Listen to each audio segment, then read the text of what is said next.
It is fitting this Wednesday morning, as we convene a hearing on Greenland, that we have snow on the ground and ice surrounding us.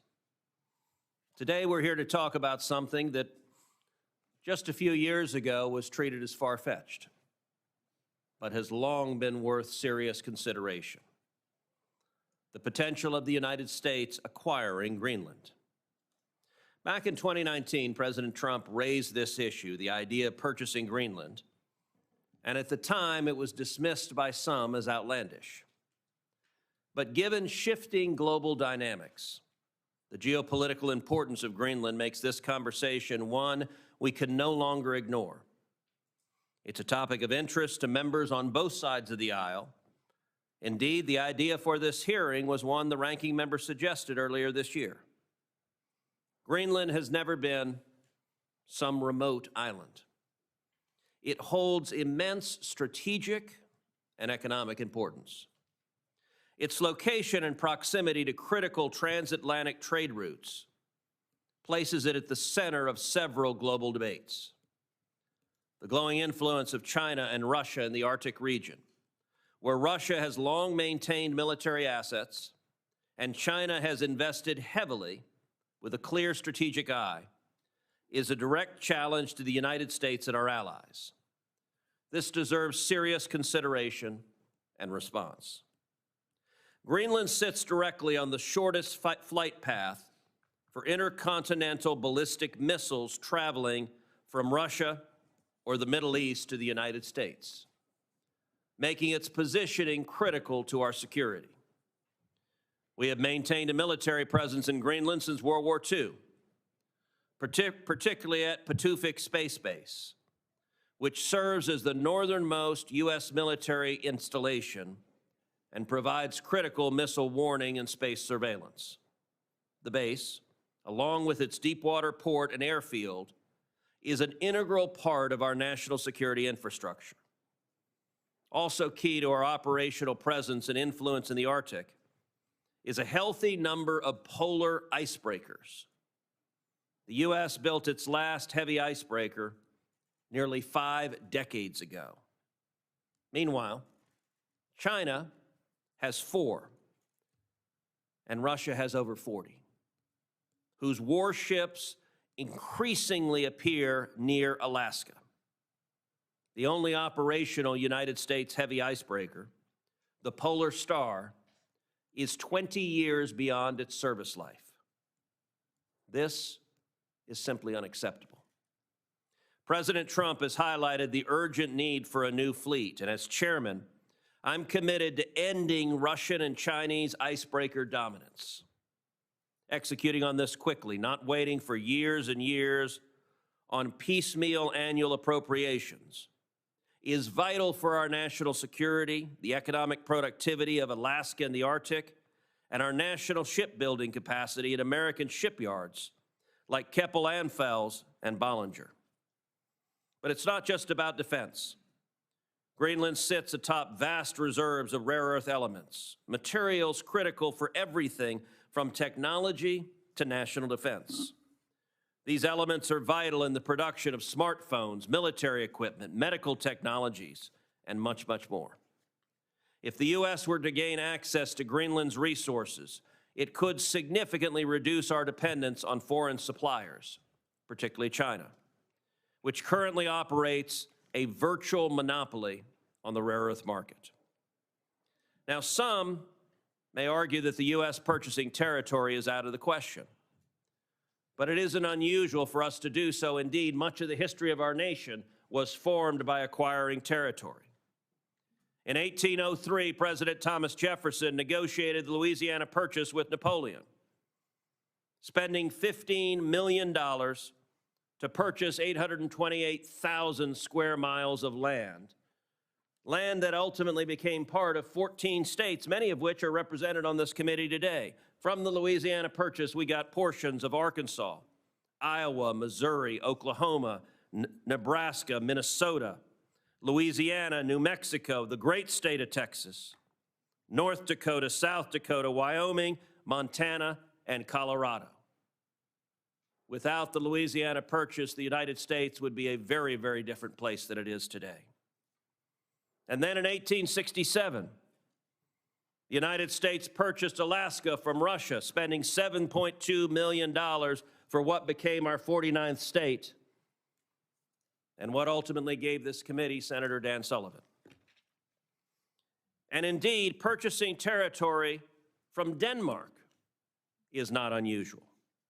The United States purchased the Virgin Islands from the Danish Crown in 1917 to secure a strategic military position in the Caribbean, especially to protect the newly opened Panama Canal and safe-time maritime routes from Germany at war with Western powers. The acquisition of Greenland is not about military force. It's about diplomacy and shared interests, the same way we acquired the territories that make us the nation we are. And let us not forget, friends and allies can have tough conversations. The U.S. and Denmark have a strong relationship, and discussions about Greenland's future do not have to be adversarial. If Greenland's future were to include joining the United States, that would almost surely require the approval of the Greenlandic people, likely through a public referendum. This would be a mutual decision, and it is one worth discussing. For Greenlanders, there would be many benefits of becoming an American territory, including American citizenship, including billions of dollars of new American investment in Greenland that would raise the standard of living of the 50,000 Greenlanders there today.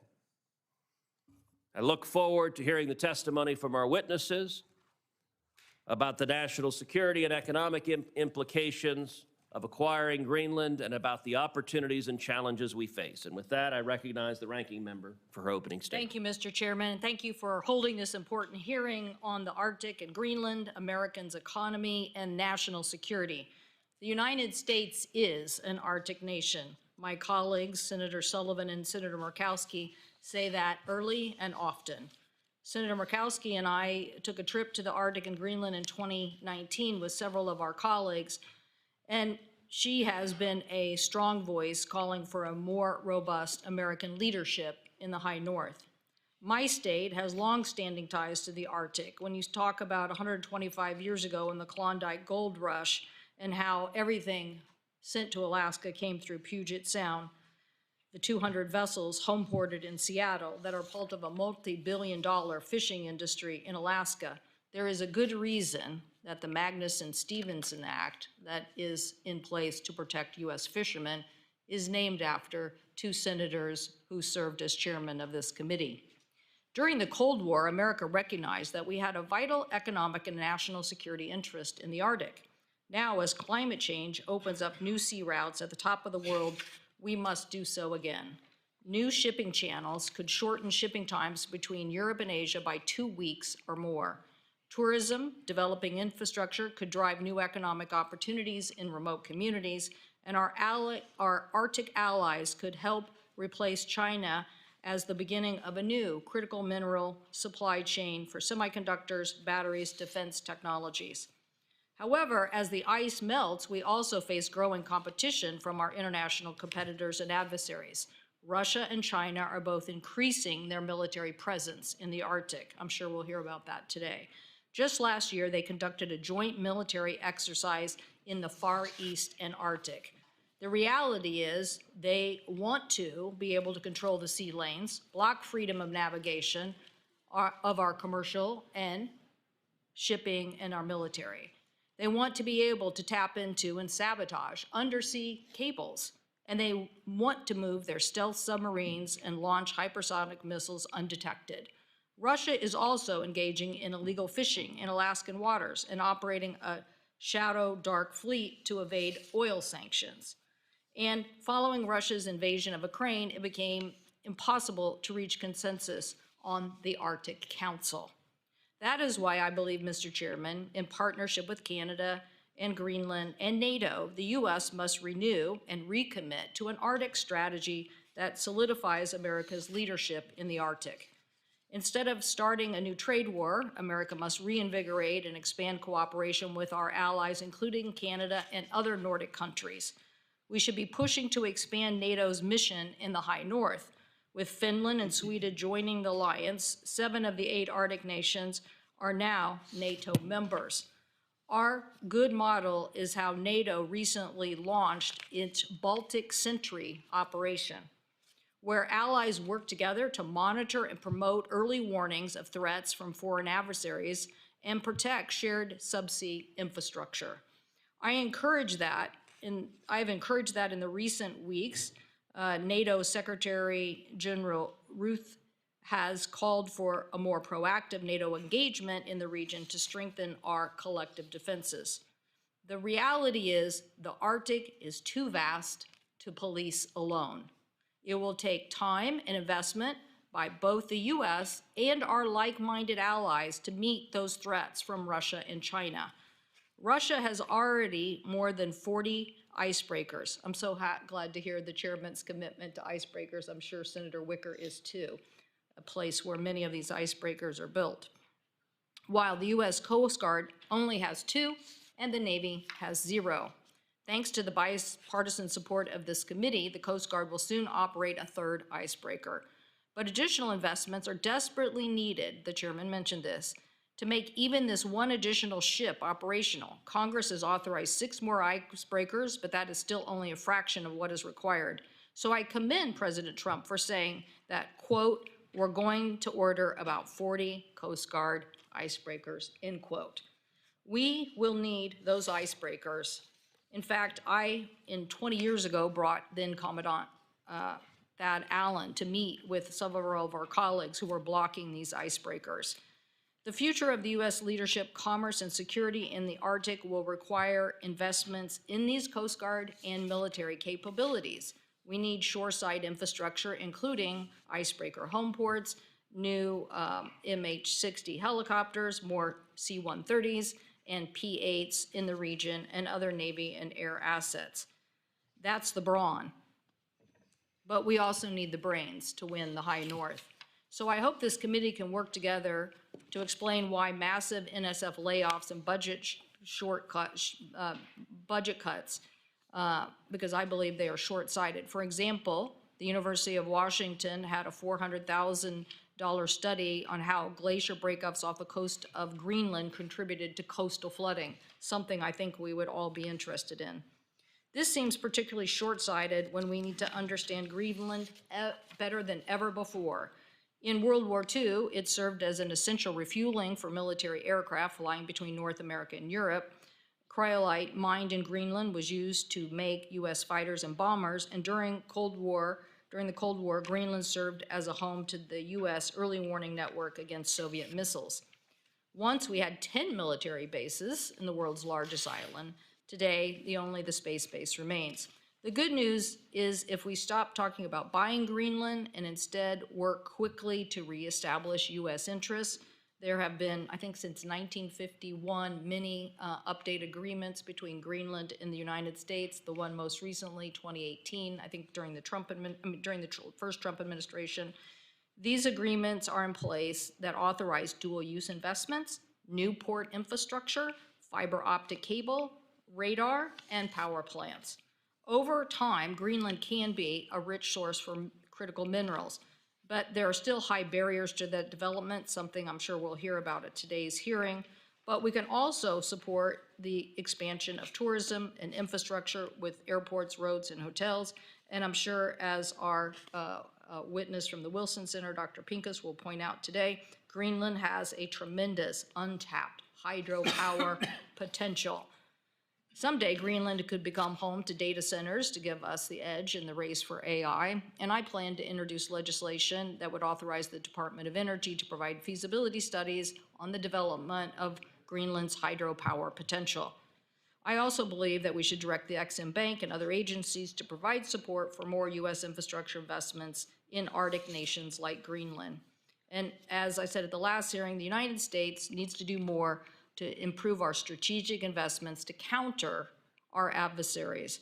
I believe cooperation is the best interest of the United States, and the Arctic is too vast to just police alone.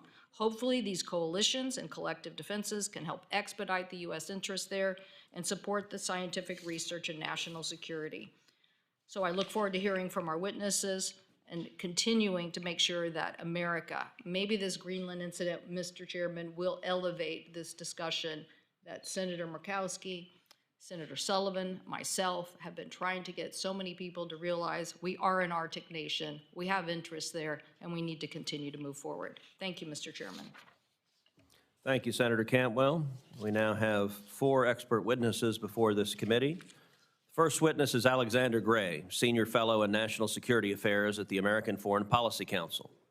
Mr. Gray served as the Chief of Staff to President Trump's National Security Council from 2019 to 2021 and helped form the administration's positions on elevating the U.S.-Greenland relationship. Our second witness is Mr. Anthony Marchese, Chairman of the Texas Minerals Resource Corporation, a public company focused on rare earth production, developing one of the biggest deposits of rare earth elements in the United States. He has over a decade of experience in the economics of mineral exploration. Our third witness is Dr. Jennifer Mercer, Section Head for the National Science Foundation's Arctic Sciences Section. She has more than 10 years' experience in Greenland and more in Antarctica. And our final witness will be Dr. Rebecca Pincus, who is the director of the Wilson Center Polar Institute. She has focused her research on Arctic security and geopolitics. Mr. Gray, we'll start with you. You're recognized for your testimony. Thank you very much, Mr. Chairman, Ranking Member Cantwell, members of the committee. I appreciate the opportunity to appear before you today on an incredibly important topic. My name is Alex Gray. I am currently a senior fellow at the American Foreign Policy Council. During President Trump's first term, I served as Deputy Assistant to the President and Chief of Staff of the White House National Security Council. Earlier, I had served at the NSC as Director for Oceania and Indo-Pacific Security, in which capacity I spent a fair amount of time working on China's relationship in the polar regions. My comments today will focus on the strategic and military importance of Greenland to the United States. Beginning in 2019 and continuing to today, President Trump has brought critical public attention to the question of Greenland's strategic significance in the Western Hemisphere and to America's national security. But it is critical to acknowledge, while that this topic has only recently gained widespread public attention, Greenland has long been a focal point for U.S. strategists looking to safeguard the periphery of our hemisphere. Before reviewing the history of U.S. interest in Greenland security and the threats that adversary influence or control of Greenland can pose to the United States, I want to make a general point about the ongoing dialogue concerning potential U.S. acquisition of Greenland. First, I do strongly support President Trump's stated effort to bring Greenland closer to the United States. As I'll mention in this testimony, the administration has several excellent options to do just that. Second, and I think this is an important point that has been overlooked, the current debate has unfortunately become centered on the Kingdom of Denmark, rather than on the people of Greenland themselves. Denmark is a key ally of the United States, both bilaterally and through NATO. Danish servicemen have fought and died alongside their American friends for decades in World War II, Korea, Iraq, and Afghanistan. This debate, though, must move beyond U.S.-Danish relations, because that is simply ancillary to the larger choice facing the United States. Washington and Copenhagen are going to continue to be close friends, regardless of the ultimate status of Greenland. Put simply, and as embodied in Greenland's own foreign security and defense policy strategy that was put out last year, the ultimate goal of Nuuk is to obtain independence from Denmark. When this will happen is subject to debate, including in Greenland and Denmark itself, but for U.S. purposes, it is vital that leaders in Washington take seriously what the Greenlanders themselves are telling us and what the last several decades of increasing Greenlandic self-governance and autonomy demonstrate. Members of the committee, the question facing American policymakers comes down to the following, in my view. When Greenland inevitably obtains independence from Denmark, as their leaders again tell us that they will, who is going to greet them on the other side? Will it be Russia and China, with their history of predatory behavior in small developing states and their unwillingness to respect such state sovereignty?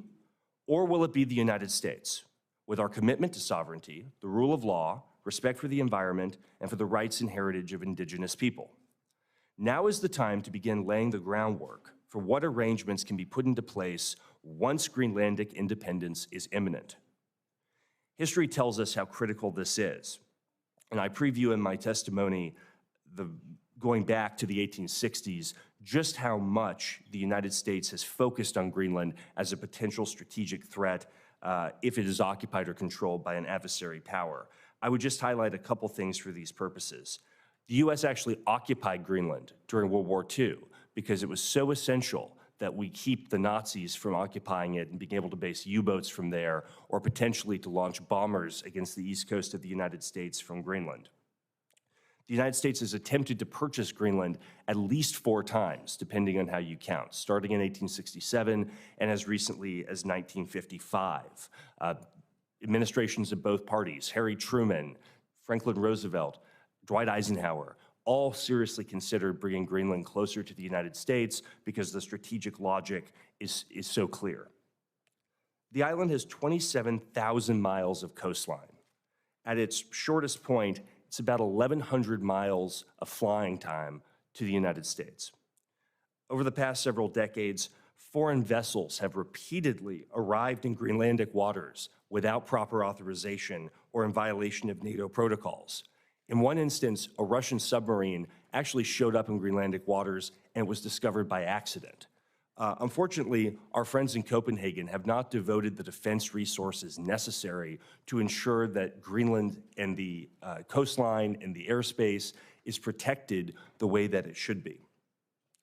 As during the Cold War, the Greenland-Iceland-UK gap remains an area of considerable strategic concern for the United States as an area for submarine passage going to the east coast of the United States.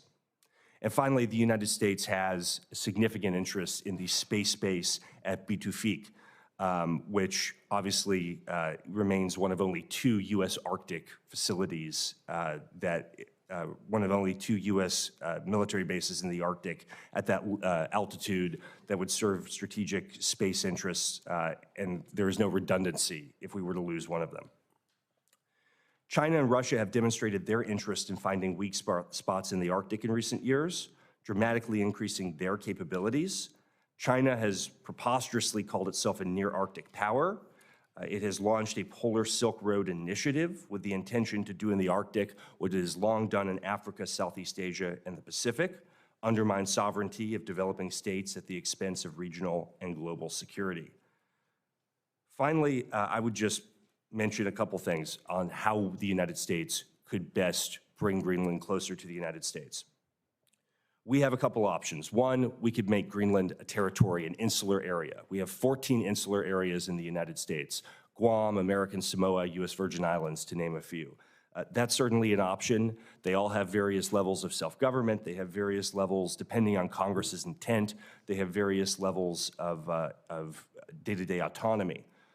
Alternatively, the United States could offer a compact of free association to Greenland, similar to what we have with the Marshall Islands, Micronesia, and Palau. This is, in my view, an excellent option, whereby sovereignty by Greenland would be maintained. At the same time, the United States would have a defense obligation and defense access to Greenland that would ensure that our strategic interests in the island are upheld. This would grant us also the right to deny military access to an adversary power who sought to use Greenland for its own purposes. While both these options present opportunities and challenges, the point I want to make is this, Mr. Chairman, Ranking Member: the United States is running out of time to develop a coherent strategic response to an independent Greenland. The security stakes are too high to allow Greenland to obtain independence without a plan in place for the U.S. to ensure our core strategic interests are assured. As stated above, excellent options do exist and can be implemented given appropriate attention, focus, and will from the administration and Congress. Thank you, Mr. Gray. Mr. Marchese. Thank you very much, Chairman Cruz, Ranking Member Cantwell, and honorable members of the committee. Thank you for the opportunity to appear before you today to address Greenland's mineral riches and more specifically, the potential development of a critical minerals industry. I'm Anthony Marchese, and for 12 years have been chairman of Texas Mineral Resources, a public traded company that, along with a partner, is developing the Round Top project, a world-class critical minerals deposit just outside El Paso in Senator Cruz's home state of Texas. Round Top's diverse array of critical minerals, when combined with my 30 years experience in the capital markets, I believe gives me a unique perspective on the discussion of Greenland's riches. As the world's largest island, roughly 1.5 times the size of Alaska, Greenland presents a mining conundrum. On one hand, it is a treasure chest of not only critical minerals, but base metals, precious metals, and industrial minerals. A map prepared by the government of Greenland illustrates the obvious. Greenland's entire coastline holds what is indisputably one of the world's greatest collection of minerals in one jurisdiction. Throw a dart at any portion of the coastline, and you will undoubtedly hit a potential world-class target. Conversely, the sheer topography of Greenland presents significant challenges. 1 mile thick ice in its interior, covering 85% of the country, winter temperatures averaging 16 degrees Fahrenheit, and thick sea ice, which potentially create clogged shipping lanes. While geological maps of Greenland present a vast array of critical mineral deposits along its coast, the presence of such deposits is only a starting point for exploration. Critical minerals vary in value significantly. Rare earth minerals such as cerium and lanthanum, although considered critical by the U.S. Geological Survey because they're part of the rare earth minerals basket, are not as valuable as neodymium and praseodymium, which are essential for magnets and batteries. Mineral characterization is essential in order to, quote, separate the wheat from the chaff, unquote, to focus on economically profitable deposits. Such characterization requires significant amounts of exploratory drilling. Drilling provides answers to questions such as, what minerals do we have? What are the estimates of the quantities we have? And what are the grades of the minerals we have? Drilling is expensive, and such costs in Greenland are magnified. Once mineral characterization costs are addressed, capital and operating costs of mining are encapsulated in a feasibility study.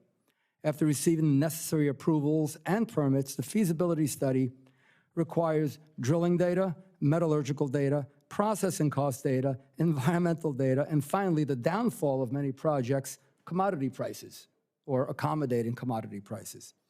Mining in Greenland dates back into the 1950s. In fact, Greenland was at one time the world's largest producer of cryolite, a mineral used in aluminum production. Outside of cryolite, serious mining in Greenland commenced in the 1990s.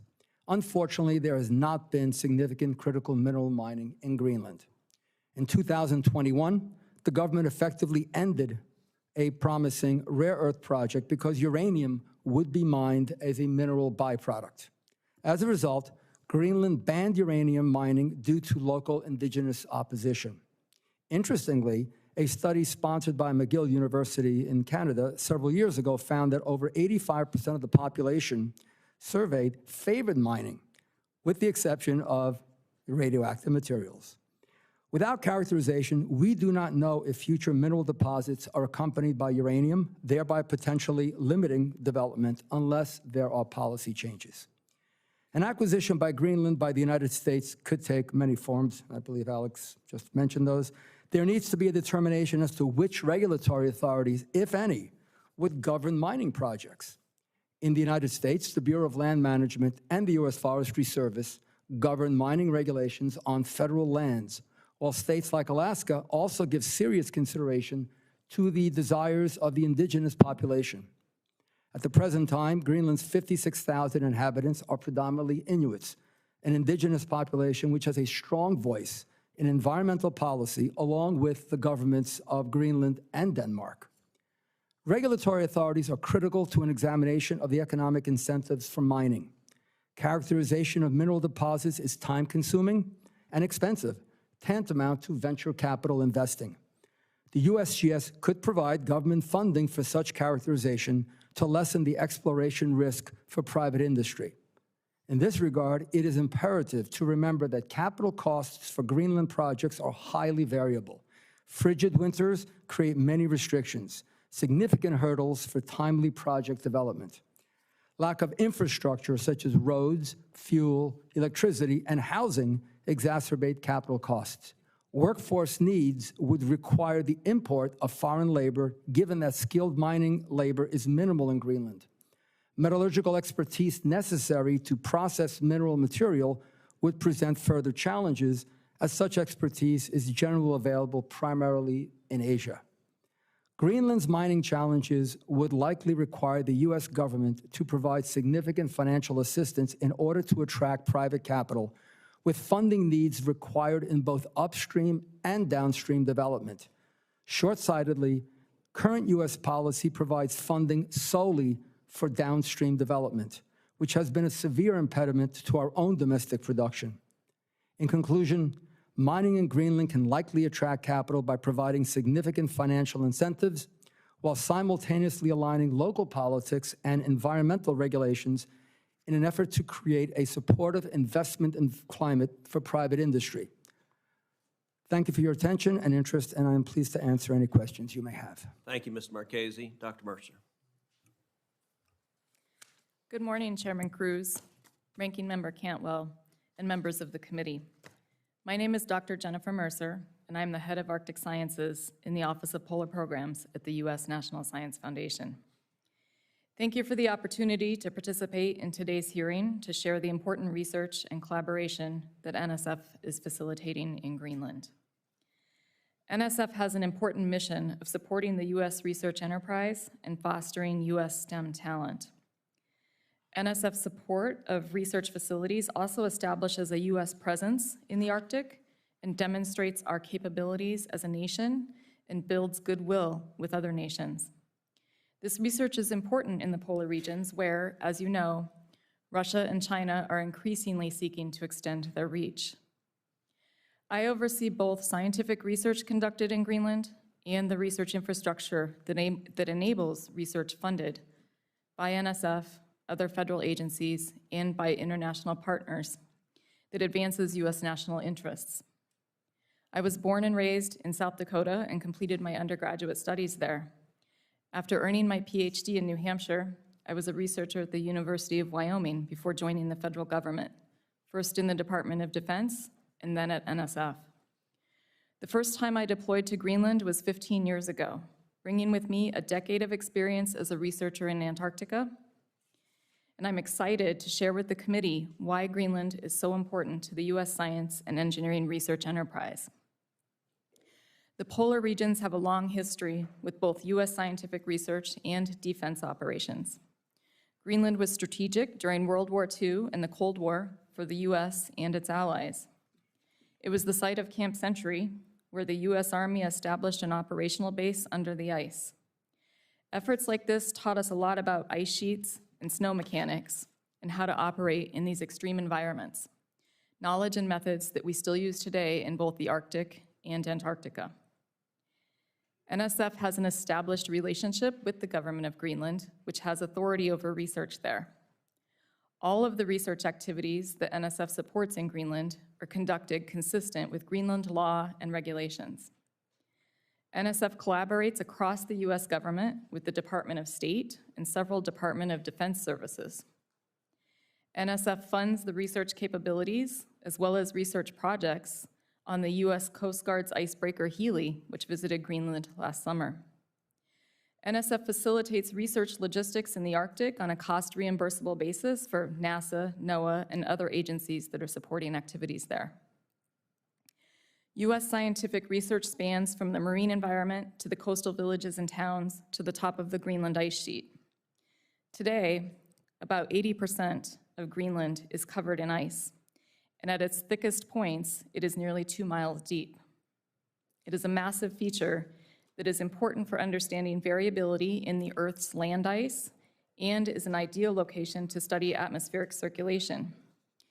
Research in the coastal waters is important for understanding marine ecosystems, ocean circulation, and the submarine environments which support fishing and vessel navigation. NSF awards support upwards of 300 people at 15 to 20 research locations throughout Greenland each year.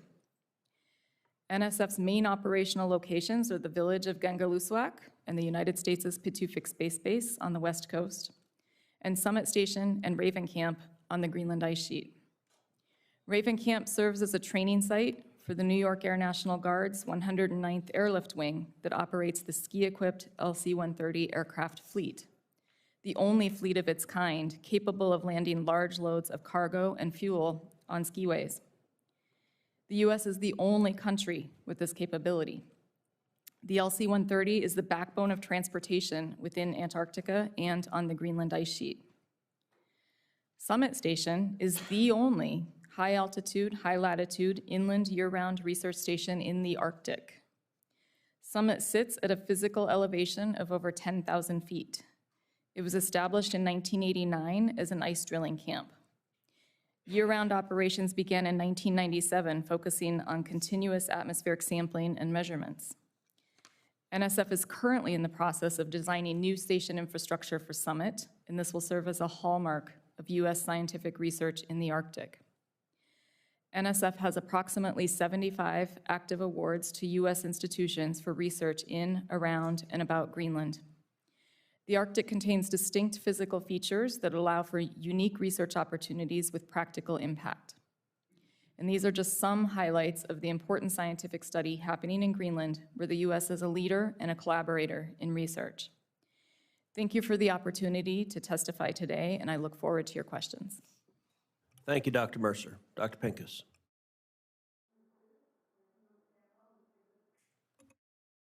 Committee, thank you for convening this hearing on the Arctic and Greenland. I'm honored to appear before you today as the director of the Wilson Center's Polar Institute.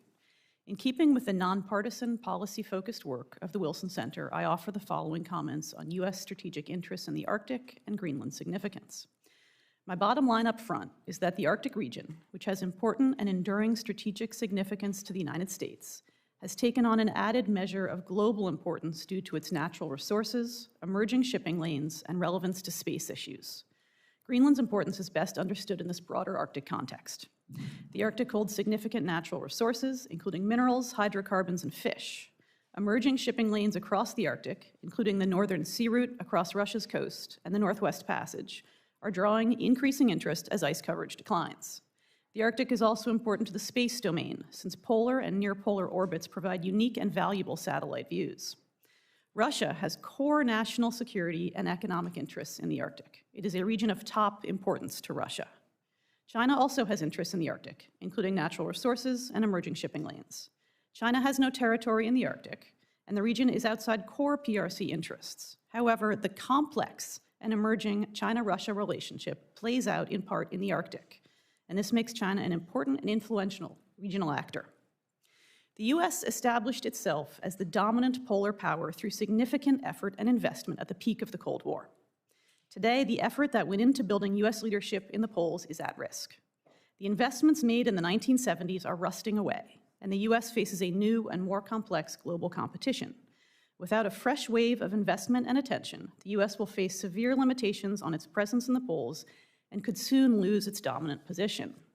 These weaknesses are apparent, and it is not surprising that U.S. competitors are leveraging the symbolic value of polar capabilities and operations to apply pressure on us. For example, China has leveraged its world-leading shipbuilding capacity to build a small fleet of research icebreakers, in contrast to the degraded condition of the U.S. polar icebreaker fleet. The Polar Star and the Healy were great ships in their day, but the Star is now 52, and the Healy is 28. The U.S.'s 10 ski-equipped LC-130s, which Dr. Mercer has already discussed, were built in the early 1970s, and they are all now 50 years old. These unique capabilities are approaching the end of their operational lives. Losing them would directly risk U.S. presence in the polar regions. When it comes to Greenland specifically, I would underscore that Greenland has enduring national security significance to the United States by virtue of its geographical position, and that Greenland's mineral resources have the potential to affect U.S. economic security. I would note that Greenland has other economic strengths that also merit consideration, and I'll offer a couple comments on each of those points. Greenland's long-standing importance to U.S. homeland defense and securing northern approaches is heightened by today's increasing activity by U.S. competitors and the prospect of increasing accessibility throughout the Arctic. The Batufix Space Base is a critical forward location to U.S. missile defense. Greenland provides the westernmost location for monitoring Russia's naval activities in the Arctic and North Atlantic. Other NATO allies are critical to this effort, and the U.S. enjoys strong defense relationships in and adjacent to the region. Denmark recently announced a $2 billion package of defense investments for Greenland, with a second tranche of investment to be announced this summer. Greenland has a rich endowment of minerals, as Mr. Marchese has discussed. Most are as yet undeveloped due to several significant complicating factors. The foremost challenge is the harsh climate and lack of infrastructure, which significantly raise development costs. Greenland's enormous energy potential is often overlooked. The island has virtually unlimited hydropower around the ice sheet. Its hydro potential is very high quality and offers the potential to co-locate energy-intensive industrial facilities in the Icelandic model. The cold climate in Greenland would make data centers an obvious choice, although this would require a fast fiber connection to the United States, possibly via the planned Far North Fiber project between Japan and Ireland, or through Quintillion's planned expansion. A fiber connection to Greenland would enhance regional security through a dual-use benefit to communications capabilities, and it would tie Greenland closer to the United States. Tourism is another significant area for growth. Starting this summer, United Airlines will offer direct flights just over 4 hours long from Newark to Nuuk.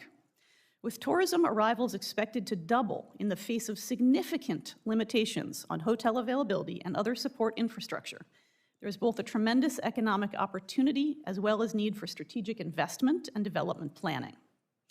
Many of the challenges and opportunities we see in Greenland are echoed across the North American Arctic, including in Alaska and the Canadian Arctic. I welcome the committee's attention to this problem set and its strategic implications.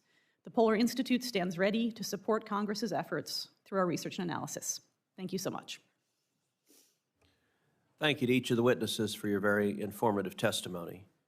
Senator Sheehy is going to be presiding over the Senate in a few minutes, so he has asked if he can go first, so I'm going to yield my time initially to him and recognize Senator Sheehy. Thank you, Chairman. Thanks all of you for your testimony, very enlightening. For Dr. Pincus, a question directed your way. It seems like you have a pretty informed policy view on this. You know, the only constant is change. And right now we're seeing aggressive territorial expansion efforts from Russia, obviously through force. And China is literally building islands to expand its sphere of influence, not just in the South China Sea, but as you correctly pointed out, using every tool at its disposal to grow its influence elsewhere. I think the discussion we're having here is a common sense discussion about how we can maneuver ourselves to ensure that an extremely important piece of real estate, which at the end of the day is what we're discussing, whether it's data centers, whether it's critical minerals, whether it's shipping lanes, does not fall into the wrong hands. And from your policy perspective, what is the best approach? And I think then I'll move to Mr. Gray as a secondary. What do you think is the best outcome? What's the best approach to achieve what we think the best outcome can be so that we do not allow Greenland to become a territory of our adversaries in the very near future? Thank you so much for that question, sir. I would say that from a policy analysis perspective, which is my background, the U.S. has a range of policy options in Greenland. The choice among them entails a consideration of priority, risk, and cost. And the President and Congress will make those determinations and set policy. I do think that a thorough review of various scenarios and contingencies would be worthwhile exercise to carefully review the range of possible scenarios for Greenland's futures and evaluate a set of options for the United States, again, along those parameters of priority, risk, and cost. We have heard that Greenland is in a global context in which we have options that span across the Pacific in terms of different approaches to our relationship with Greenland. So we have both a geographical span to consider here, as well as, I would say, an evolution over time. Greenland has been very important to the United States missile defense for decades. And so we have an enduring significance there as well. So I think thinking about sort of geographical span, risk over time, and then those questions of priority, risk, and cost would merit a very thorough review. I welcome this discussion here today, but I think a more in-depth analysis of the various options would give you better grounds for making those determinations. Thank you. Senator, I agree with you completely that the threat is very real. And the threat of both Russian and Chinese penetration in Greenland, and not just in Greenland, but in the high north more generally, is something we have to be very attuned to. We've seen it not just in Greenland, but in the Faroe Islands. We've seen it in Svalbard. We've seen it all over that high north region. To me, the number one objective of the United States in Greenland has to be the same that it's been since the 1860s, which is to prevent, deny access and control to an adversary power who would use that space to threaten our homeland and our hemisphere. To me, the best way to do that, ideally, would be as an insular area of the United States, one of the 15th insular area that we have. Alternatively, if that was not feasible for whatever political or other reason, I think the alternative of a compact of free association, whereby critically we would have military access, but I think even more significantly, similar to our Pacific friends in Palau, RMI, and Micronesia, we would have the right of denial to deny formally and through a legal mechanism the right of a foreign adversary to use that space. I think that would be the ideal American solution. What do you think that's not going to come for free. So what's that going to cost? Well, I can tell you, sir, in the instance of Palau, Micronesia, Marshall Islands, it does cost development assistance. It costs, in Palau, we have a trust fund that we funded for decades. It is on the order of hundreds of billions of dollars. But I think, one, it solves a security dilemma that we have had for decades or centuries. And two, Mr. Marchese is much more eloquent on the natural resources side of this, but there are tremendous economic opportunities that I think can offset some of these costs if we do this strategically and thoughtfully. So I think I think there are ways to offset the cost, in short, Senator. Great, thank you. Thank you. Ranking Member Cantwell. Thank you, Mr. Chairman. And again, thanks for holding the hearing. And Dr. Pincus, so Greenland is a NATO ally, correct? We have military relationships now that allows us to be there, and we have all these other relationships that we could take advantage of, both on minerals. It's, to me, there's just a cheering section in Congress that wants us to understand the Arctic, and we've been yelling about it, I guess, or cheerleading for icebreakers for a long time, because it starts way over on our side of the country. Before you get to Greenland, we are seeing the intimidation, the activities of Russia and China as it relate to our fish, intimidation in our waters. And so for us, it doesn't start and end at Greenland. It is this issue you and others articulated of a melting ice that gives a Northwest Passage, that gives a whole new trend of interest. So, but when you think about what you mentioned, everything from, space to natural resources, what do you think is the most important thing we could do now to bolster that alliance? Is it a more broadened NATO agreement? Because with this Baltic Sentry operation where we're trying to stop what Russia is doing, is it some other capability right now on this communication issue? And then, while I'm not against the mineral agreement or enhanced mineral agreement, it seems to me that the hydro relationship, given what Mr. Marchese said about the ice being this challenge, here, ice is our friend, and ice is creating a ton of hydro. And if you do the sea cable, it seems to me like this is that getting a stronger NATO relationship, getting our expansive view of how this fits into the larger Arctic picture, and taking advantage of the easy layups would be things that we should do.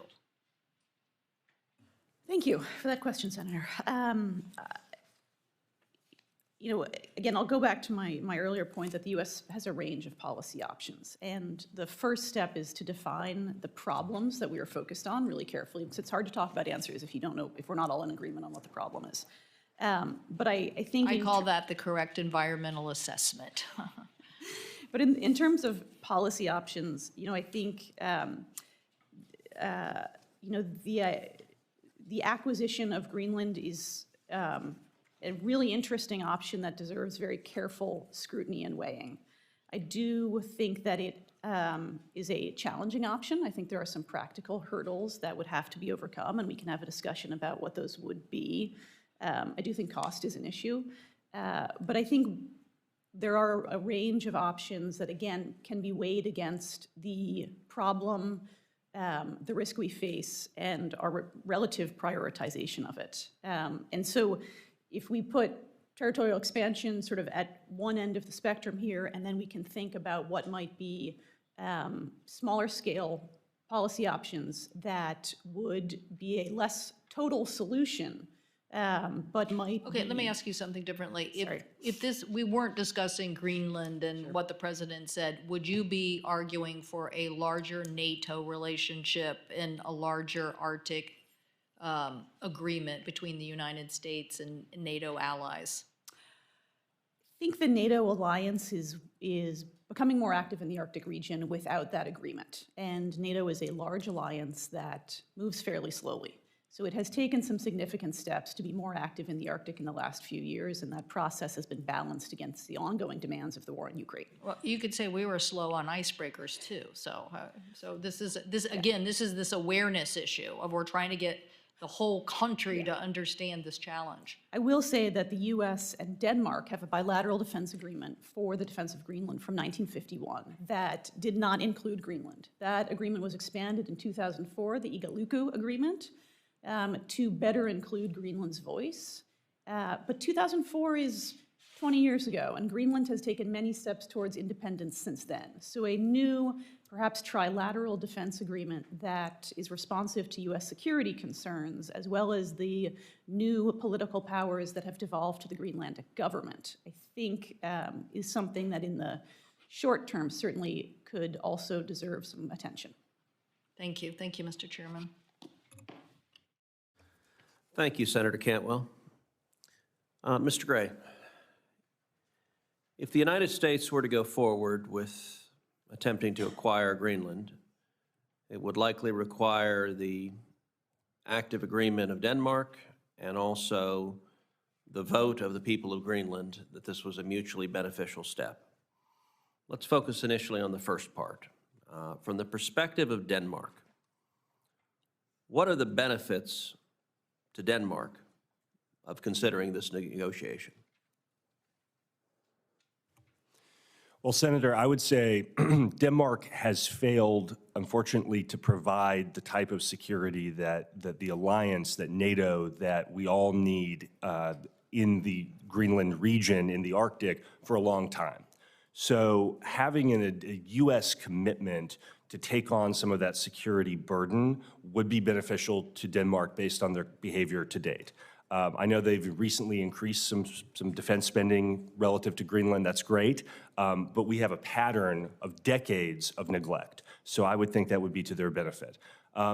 Look, I think the larger question here, Senator, is Denmark is not going to have as a constituent part Greenland over the long term.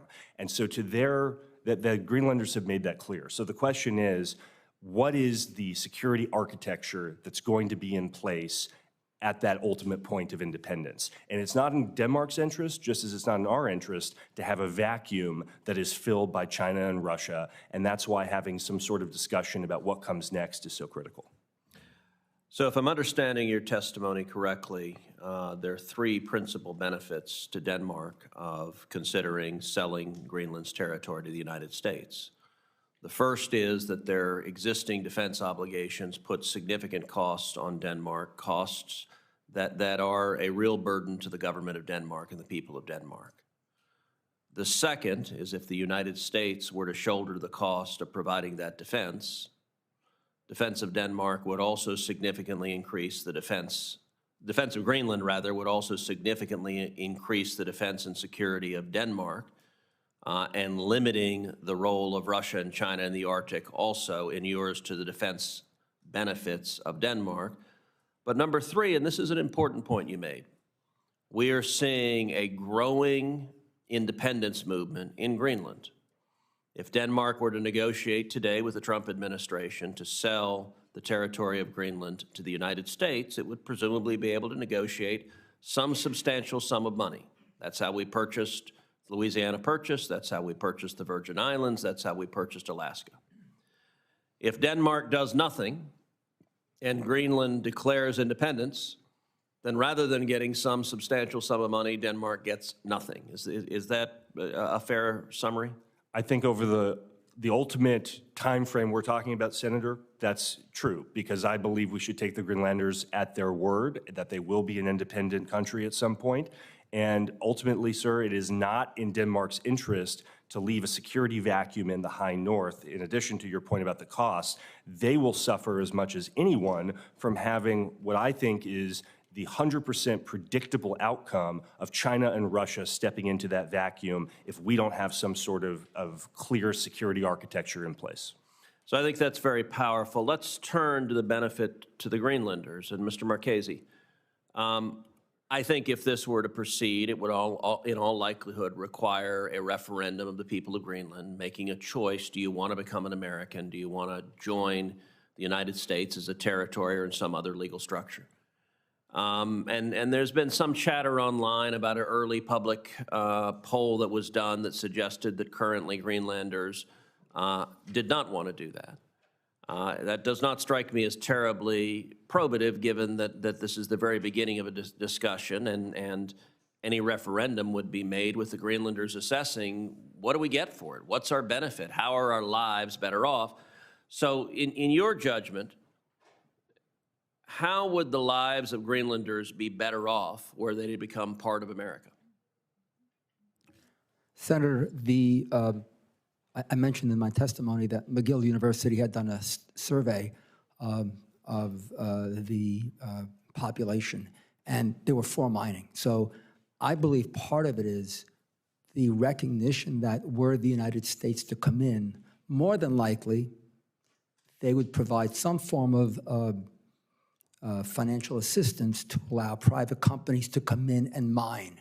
And the vast majority, I think they said about 85% of the Inuits wanted mining, with the exception of uranium. That's a separate topic. The point is, I believe once the Greenlanders recognize that the United States would come in and provide a lot of assistance, that mining jobs would be there, and that's very important for the population. There just isn't that much mining right now, and I think that if there were the prospect of financial assistance to jumpstart the mining industry, I think you would see more Greenlanders interested in becoming part of the United States. Well, we see significant discussion. I sat down this past week with the ambassador from Denmark and with the ambassador representative from Greenland, and one of the things we discussed is the very significant benefits that come with American citizenship. And I think, for example, of Puerto Rico, where the people of Puerto Rico enjoy a considerable upside from their current status as an American territory.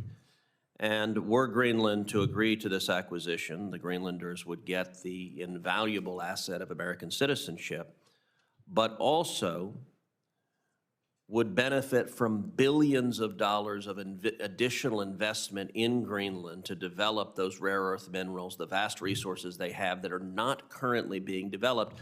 Tell us, how would the investment increase, and how would that benefit Greenland and America if Greenland's status were to change such that it were part of the United States? Senator, the first step, as I mentioned in my testimony, would be to actually provide, I believe the USGS would be the best forum or the best agency to do this, but with the USGS's assistance, undertake a massive mineral characterization in the country. Well, first of all, that in and of itself, it's not a short-term process. That's probably a few years to do that. That in and of itself would provide jobs for people. Remember, there are only 56,000 people there, so you don't need that many to be happy to have the entire country be happy. So the USGS comes in, provides some assistance to map, in essence, map the area to figure out which deposits are real, which deposits are not real. Once you do that, then you start getting into convincing companies to put money in, and that provides even more jobs. So I think even before you start putting a shovel in the ground to create a mine, you have, in my opinion, the potential for thousands of new jobs in a mining industry. I mean, at the end of the day, Greenland, in my opinion, can become a, with obviously responsible environmental oversight, can become a major international producer of all types of minerals, not to mention, as Senator Cantwell said, a potentially large hydro industry. And that in of itself requires, forget about rare earth minerals, but as an example, the hydro industry would require a tremendous amount of jobs. But remember, the expertise has to be developed also. So there are potentially massive economic benefits. I believe massive potential. Senator Kim. Thank you, Mr. Chair. Mr. Gray, I would like to start with you. You talked about two different ways in which this might proceed, about Greenland becoming an insular area or a COFA agreement. I just wanted to ask, does that mean it's safe to assume that you don't think the U.S. should consider use of force or economic coercion to take control over Greenland? Sir, I don't think the United States should use any sort of coercive behavior toward a NATO ally, meaning Denmark. Yeah, and because this has implications even beyond just Greenland, beyond just our conversations with Denmark. Do you think that the U.S. talking about potential use of force or not taking use of force off the table in places like Greenland and Panama, that weakens our arguments when we're criticizing or going against Russia and China for their infringements upon sovereignty in Ukraine and or maritime boundaries in the Indo-Pacific? Sir, I think what's critical is that the United States, the comments I think you're referring to had to do, in my view, with making sure that nothing was off the table in terms of if an adversary were to gain access to key parts of the Western Hemisphere. And I don't think we can take anything off the table to prevent an adversary from gaining control of key choke points. I think obviously in terms of allies and partners, we would never want to use military force or coercive means. When it comes to this decision that you're saying that we benefit from having a COFA, when we would benefit from having insular partnerships here on this front with insular areas, I guess I wanted to just understand, why does it have to be that route? So for instance, you talked about the Faroe Islands. Iceland is also up in that area. Would you recommend to us that we consider making offers to those places for those same offers of insular areas or a COFA? I wouldn't, sir, mainly because they're not part of the Western Hemisphere. And I think this, if you look at the history of our relationship with Greenland, the history of our strategic concerns with Greenland, it's unique. And it really is, if you go back and look at the history of the United States in the World War I period, when we were negotiating with Denmark to retain, to purchase the Virgin Islands, one of the things that we did at that same period was we actually waived the Monroe Doctrine, one of the few times we've ever done this, and told the Danes that we had no objection to them gaining additional political control over Greenland, which wasn't fully established at the time, as part of our larger negotiations over purchase of the Virgin Islands. So this is clearly within the framework of the Monroe Doctrine, of hemispheric defense, of kind of traditional U.S. strategic conceptions of the outer perimeter of our hemisphere. I think this is very different from some of the examples you mentioned. Well, I think Faroe Islands, Iceland, closer to the United States than Micronesia, Palau, other places where you said that we have COFA agreements to. I don't understand the difference. Well, those, sir, I think are uniquely important because of their strategic location relative to the Indo-Pacific and relative to some of the scenarios that might be important for us in a military contingency. And you know that, I'm sure, the history of how we acquired those and why they continue to be so critical. I guess what I'm just trying to get across here, and I also had conversations with Greenlanders over the course of the last week, is everything that we're saying here in this room, we're all in agreement that there's strategic value in Greenland. And we should be pushing forward on the icebreakers and so many other things that we should be doing. But I feel like we are getting in our own way by having this conversation about acquisition at a time when that's not even needed. I mean, I'll be honest with you, the Greenlanders I talked to were insulted that we were talking in this way about their own land, as if they're not even there, as if we can just purchase this and buy this, as if they are just an object. And that's what they said to me, that it feels like we're saying they are an object that we can just take because we are the richest, most powerful country in the world. So I just want to push back here because there's so much that we can be doing without having to own Greenland. So much more scientific partnerships, so much more that we can offer when it comes to minerals and mining. We should just be pushing forward in that regardless of what happens with a potential referendum going forward. So that if they do get to that place, we are already positioned ourselves as a strong partner.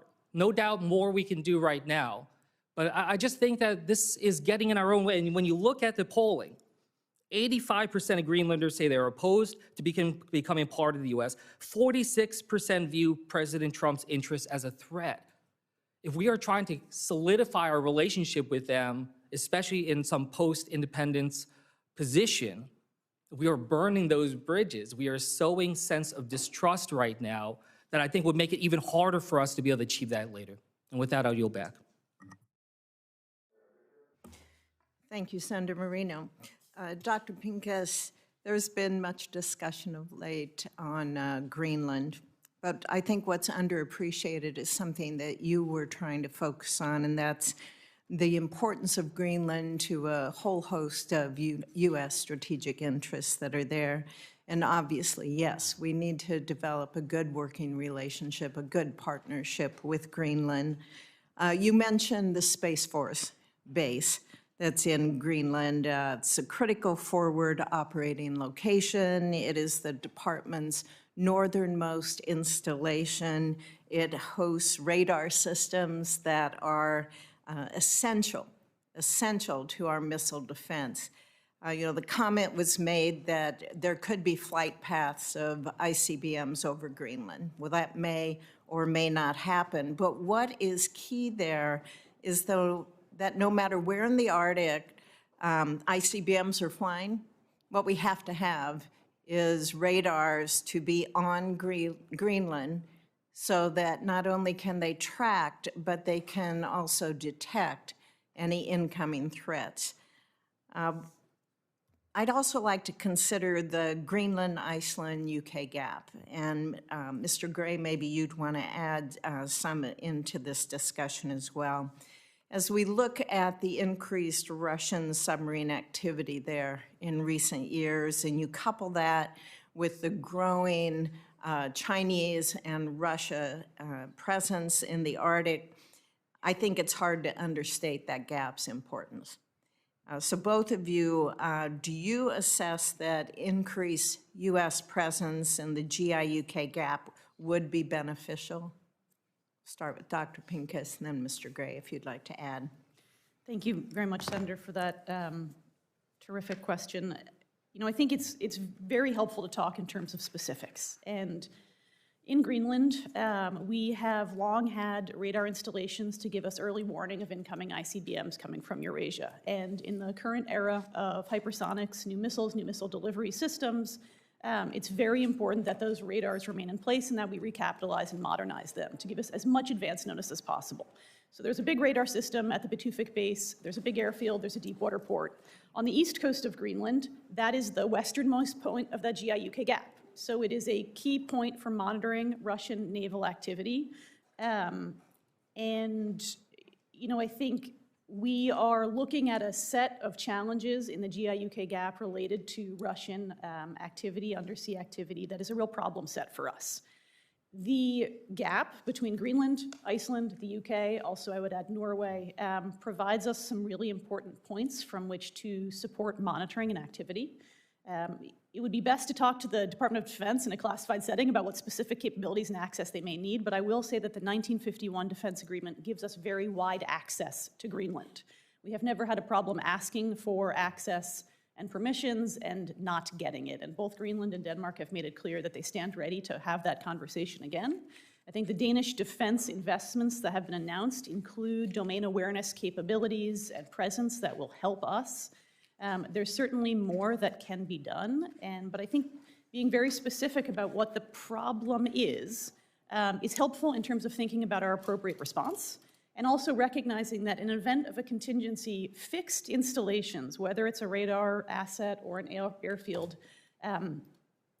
they would be taken out with long-range missile strikes. So, I would say that Russia doesn't have the capability to seize and hold Greenland, and nor would there be a strong military argument for it to do so, given that its most likely response in the event of a contingency would be to strike those assets and then keep moving on. Which would also make it extremely important that DoD maintains that spectrum use to be able to identify what's coming in, not just for the homeland, but also for Greenland. Absolutely, and I think having a conversation about air defense and, missile defense options. We do not have interceptors in Greenland. We do not have interceptors in Canada. We have them in Alaska. So I think there is a conversation to be had about that specific capability. Thank you. Mr. Gray, before I get called out, please. Thank you, Senator. So many of our concerns strategically about Greenland, going back to the 40s, have been about the GI-UK gap. And it's been a concern across multiple great power competitors. It is a concern today. To me, the question is less, Dr. Pincus made the comment about, militarily it would probably not be taken out. I'm more concerned about a future political arrangement in Greenland that could be influenced or controlled adversely by an adversary power in a way that would prevent us from being able to exercise the type of control or the type of domain awareness over the gap that we have had in recent years. That's why I think these proposals that I've mentioned, that others have put forward for what is the long-term political arrangement in connection with Greenland, it's so important because we have to have the ability to maintain some sort of control and some sort of awareness over that gap. Thank you. Senator Blunt-Rochester. Thank you for the recognition, Mr. Chair and Ranking Member Cantwell, and for convening this hearing about our partnership with Greenland. Greenland is positioned near the next vital strategic region for the United States and our adversaries, the Arctic. As we all have discussed here today, Russia and China know well that the Arctic is important to controlling the flow of trade and global security, and they are increasing their economic and military activities in the region.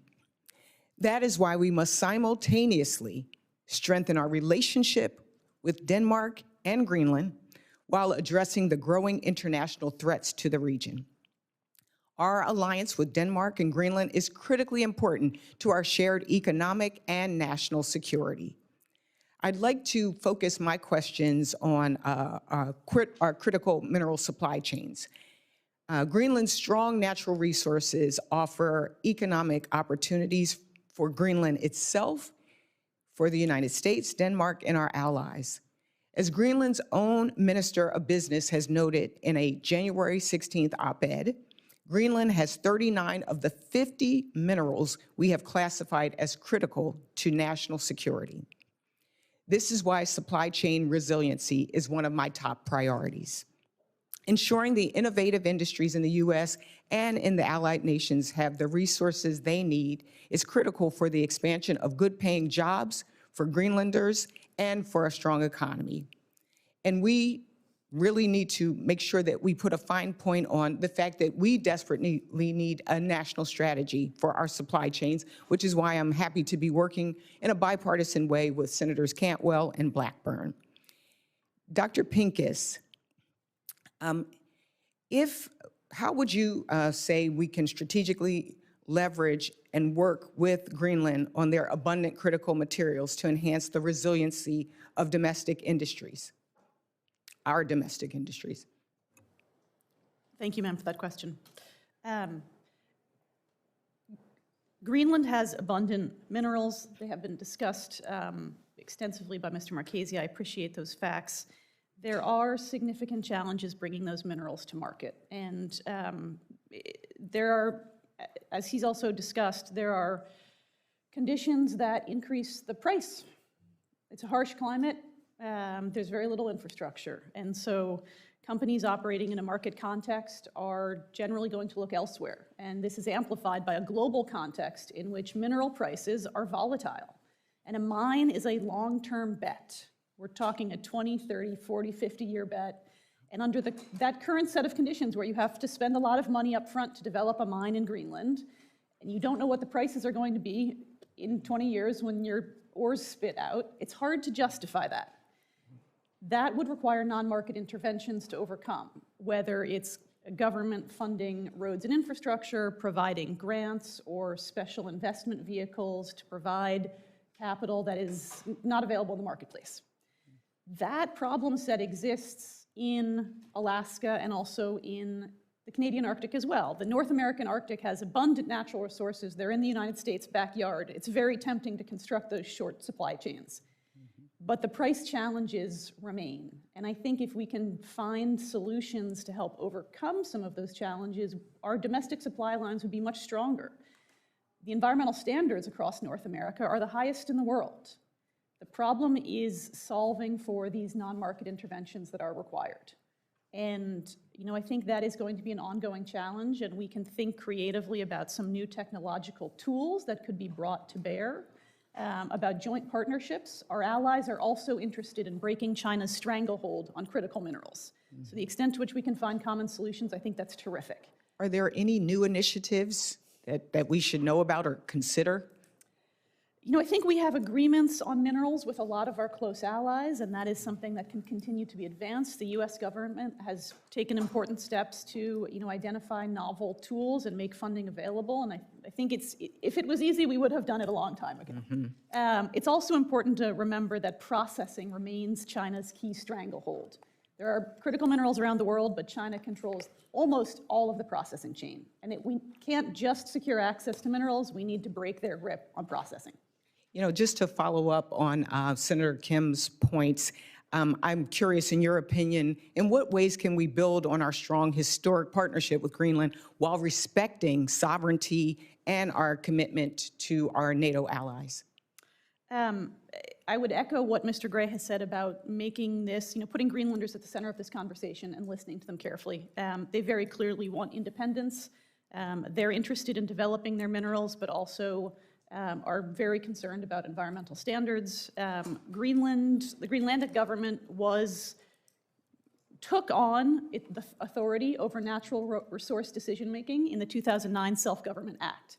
So Greenlanders fought for the right to control their natural resources, and I think it is unlikely that they would be willing to cede that control. So as we move forward with this conversation about potential acquisition, I think, as Mr. Marchese mentioned, the importance of the regulatory authorities will continue to be at the center there. Great. Thank you so much. I yield back. Well, thank you. Now I recognize myself. So question for all of you, just a quick hits here. So start with you, Mr. Gray. Some of my colleagues on the other side of the aisle have called President Trump's desire to purchase Greenland a clickbait distraction. Yes or no, do you characterize this conversation as a clickbait distraction? No, and it wasn't when Harry Truman or Andrew Johnson or Dwight Eisenhower did it either. Okay, Mr. Marchese? No, sir. We have a lot of mineral potential there, and it's certainly one of the options we have moving forward. Dr. Mercer? Thank you for that question, but I apologize, that's outside the purview of my agency. Okay. Dr. Pincus?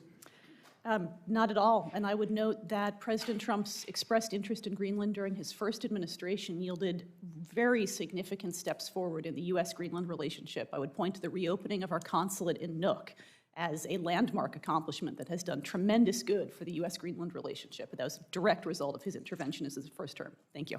Perfect. So not a clickbait distraction. In fact, actually a very worthy conversation. So let me ask you again the same from the perspective of the 56,000 people who live in Greenland. Let me just point out that's basically the size of Westlake, Ohio, where I live, is the entire population of a country that is sorry to say it to my colleague from Alaska, 50% bigger than Alaska. He likes to always point out how big Alaska is versus the rest of us. So, Mr. Gray, if you were a Greenlander, would you rather have be part of America, a $27 trillion economy, or part of Denmark, that's a $407 billion economy, given the strategic imperative, the cost of investment, the ability to yield money from the international markets, the ability to defend yourself against Russia and China, where this is going to become a strategic imperative? Who would you rather be on the side of there? Well, Senator, I think the answer is obvious that it's the United States, but the question for me is not between Denmark and the United States. It's between the United States and China and Russia. And I think that answer is even more obvious. And your colleagues had mentioned something about sovereignty. To me, this is about preserving the sovereignty of the Greenlanders from countries, from adversary nations who have a long history of undermining just that type of sovereignty when our tradition has been to uphold and protect it. And Mr. Marchese, if you think about, let's say Greenland became a sovereign, independent country, 56,000 people. How would it possibly be able to afford the kind of infrastructure improvements, mining operations, and the ability to provide for its own people as an island, literally and figuratively, financially? Senator, by itself, first of all, it's obvious now that there isn't any, again, according to my purview, mining there. So clearly something needs to be done. I believe that part of the problem is the way this is being, I hate to use the word sold to the public. I don't think we're emphasizing enough of the benefits that the Greenlanders would get, specifically jobs. I mean, I believe when people say 85% are against it, I think part of the perception is it's a land grab and we're just going to impose our will upon them, versus trying to soften the image by saying, guys, and women, we're going to be giving you high-quality jobs. Mining jobs pay significantly more than average wages across the board. So I would be trying to emphasize the economic benefits to the population, because I don't believe that message has gotten through. But it is clear that without some form of U.S. intervention, that the Greenlanders by themselves just can't make. It's a $3.5 billion GDP. That's smaller than some of the mines in the world. So they need help. Yeah, I mean, I'll close with this. It strikes me that to my colleagues on the Democrat side, and look, I've had an entire almost 6-week term in the United States Senate, so as the new guy on the block, it strikes me that the knee-jerk reaction of anything that President Trump says has to be met with a complete irrational response that it's bad before ever even processing it is what prevents us from getting great things done. I mean, I think at the end of the day, what we should do is recognize that we have a commander-in-chief that knows the difference between Greenland and Greenville, and that is actually capable of putting a deal together that is his actual forte. And if we can put a deal together where the United States of America can acquire Greenland and the people of Greenland are happy, it should be an absolutely bipartisan attitude, and I hope that my colleagues will get there. And I will yield my time and then recognize our senator from Michigan who did not win the National Football Championship this year. Thank you, Senator Moreno. That is true, but the University of Michigan is always very excited to beat Ohio State. That is really the only game that matters every year for Michigan. Before getting to my questions, I want to first share that I recently had the pleasure of speaking with the ambassador of Denmark and the head of representation from Greenland to discuss our long history of military and economic cooperation. Greenland and Denmark are steadfast in their commitment to prioritizing collaboration with allies like the United States, whether that's through increased coordination related to critical minerals, partnering on scientific research or navigating the security concerns that are very real in the Arctic. And certainly that's why I find it troubling that while our ally is aggressively and actively seeking increased partnership with the United States, we have President Trump that insists on purchasing land that is, let's be very clear, it's not for sale. It's just simply not for sale. The president suggested that the United States needs to own Greenland to defend our national security is wrong. In fact, threatening our NATO allies really in this fashion undermines our shared mission to work together as allies to counter both Russia and Chinese footholds in the Arctic as well as around the world. Our strength as a country is economic, it's military, but it's also our friends and allies, which are incredibly important for national security. Despite his emphasis on the strategic importance of the Arctic, President Trump has already threatened to upend our economy and our relationship with another Arctic ally with tariffs against Canada. And in recent events with the proposed tariffs, Canada did give commitments that they had already agreed to. Let's be clear, the Canadians already agreed to do the things that Donald Trump threatened and then said, oh, I'll release the tariffs, even though we just got what Canada has already done in terms of investing in enhanced border security, something I feel passionate about. So I'm concerned we're seeing the same thing here. Reckless foreign policy and economic policy ideas that really have no benefits for Americans and distract us from what we really need to be focused on. So I'm disappointed that today we have to address another ill-advised Trump administration move against an ally instead of focusing on improving our strategic coordination against those who do not share our values or our goals. So with that, I have a few questions. First off, Dr. Pincus, Michigan certainly knows the importance of maintaining our Coast Guard's ice-breaking fleet. Great Lakes icebreakers are designed to extend the operating season in Great Lakes ports, and they keep our shipping lanes open throughout a longer season than would otherwise happen. As we've discussed today, the rapidly changing Arctic landscape marked by melting ice and increased accessibility means that icebreakers are going to play an even more pivotal role to maintain shipping in the Arctic. So my question for you is, given the growing competition from our adversaries, not our allies, our adversaries in the Arctic, what challenges do you believe we need to overcome to increase our icebreaker fleet? Thank you, Senator, for that question. We have significant challenges with U.S. icebreaking. Our fleet is at perhaps its lowest historical point, and that is a weakness that is being exploited by our adversaries. We see Chinese icebreakers in the Arctic every year now, and I don't think that's a surprise. I will say that the challenges we face with regards to icebreaking are not unique to icebreakers. They are symptomatic of the broader problems plaguing U.S. shipbuilding as a whole. The Wilson Center has undertaken extensive stakeholder consultation on these issues. What we have heard is basically this: government is a bad partner to do business with. The industry in the U.S. and beyond faces a list of challenges: availability and stability of funding for shipbuilding, competition for skilled labor. It is hard to build an icebreaker. It takes unique welding expertise, for example, and inefficient trade barriers. Government clients are risk avoidant and let perfection be the enemy of progress. So I think while we have some major comparative advantages over China, particularly in our strong network of alliances, we can leverage those more effectively to improve icebreaker construction.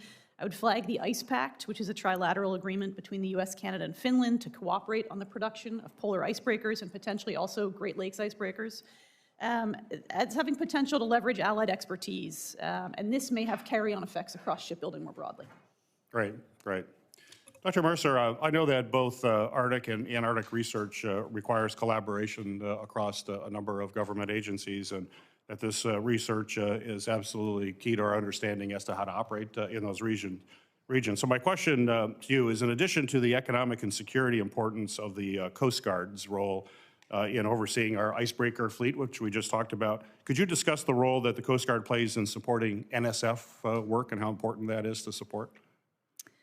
Absolutely. We have a very strong working relationship with the Coast Guard, both in the north and the south. And in the north, NSF actually funds all the science capability on the Healy, as well as the technicians that operate the science capability on the Healy. We also fund a lot of research that happens aboard the Healy. So for example, when it was transiting from Alaska over to Greenland, north of Russia. We had active research on that cruise last year. Great. Thank you. Thank you, Mr. Chairman. Thank you. Senator Blackburn. Thank you, Mr. Chairman, and thank you to each of you for being here. Mr. Gray, I want to come to you. Many of us have seen what China has done in Africa, around Djibouti, with the port that is there, and also in Latin America. And we have listened to Xi Jinping and the CCP leadership talk about the Polar Silk Road and putting this as a part of their Belt and Road initiative. So I'd like for you to talk about why it is important that we strengthen this bond with Greenland and pay more attention to this because of the impact of the CCP. Senator, it's a great question. This is a playbook that the Chinese Communist Party run. They do it all over the world. I've seen it personally in the South Pacific. They do it in Latin America. They do it in Southeast Asia, in Sub-Saharan Africa. They start by, you could call it the Belt and Road Initiative, you can call it the Polar Silk Road, whatever terminology they want to use. But what it is predatory lending, primarily usurious interest rates for what we often call white elephant projects, projects that very often serve no economic purpose. And don't last. And then they're stuck with debt diplomacy. Exactly. And once they have the debt diplomacy, ma'am, the Chinese come in and use that as for coercive political control over small developing states that can't push back and don't have the ability to counter the CCP's malign influence. And what I'm so concerned about and why I think this topic is so critical is that something very similar we're beginning to see bits and pieces of this in the high north, in the Faroe Islands, in Greenland to some extent in recent years. We've seen it in Svalbard. We've seen it in Iceland. This is beginning to happen. The Chinese are signaling their intention to pursue this more actively, and that's why because we know the playbook, we need to be prepared to push back proactively. Dr. Pincus, I want to come to you because I had seen a quote from Biden NSC Council Director Brennan, and he made a comment at a Wilson Center event in 22 that the U.S. has accepted that the China has a, and I'm quoting him, vested interest in the Arctic.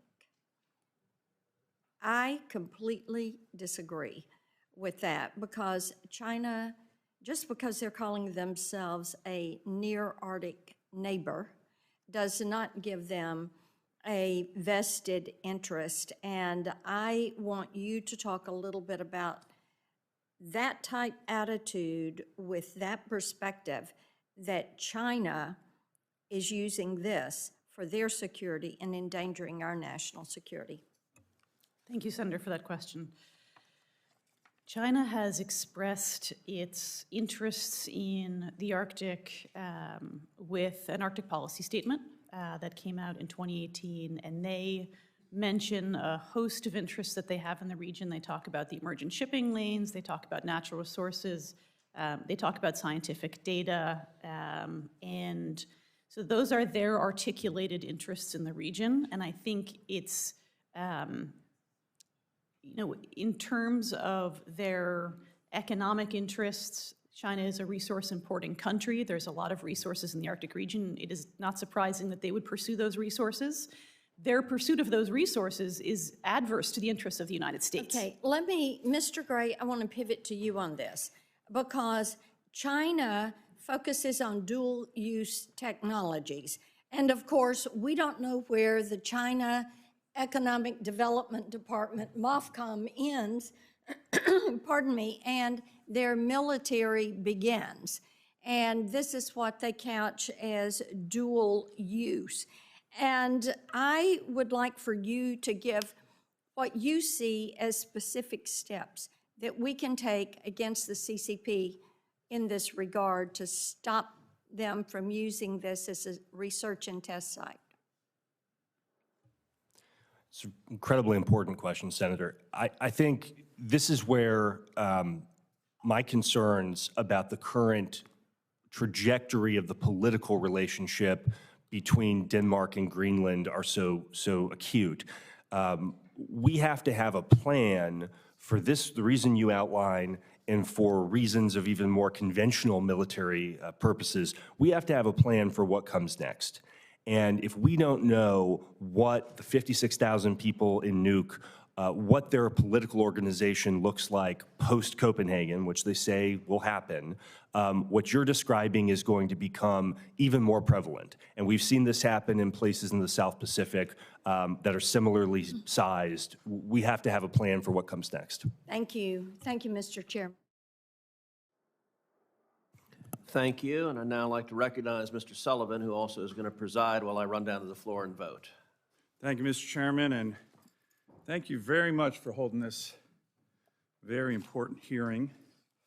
You know, the Arctic issues are something that, as the senator representing the only Arctic state in the country, I care deeply about, so appreciate the chairman focusing on this. You know, I want to first mention, I think the idea of the president looking to purchase Greenland has already been mentioned by a number of the panelists. Other presidents have thought about this. I think it's a wonderful idea if we can pull it off. Truman, Andrew Johnson, others did. But I also think it's important to remember, this is an op-ed I wrote in the Wall Street Journal a couple weeks ago, saying, hey, Greenland's nice, good to go if we can get it, but remember our Arctic state, Alaska, because everything that people talk about with regard to Greenland, we have in spades already in America. It's called Alaska. Arctic location, strategic and critical minerals, oil and gas, cornerstone of America's missile defense. It's all there.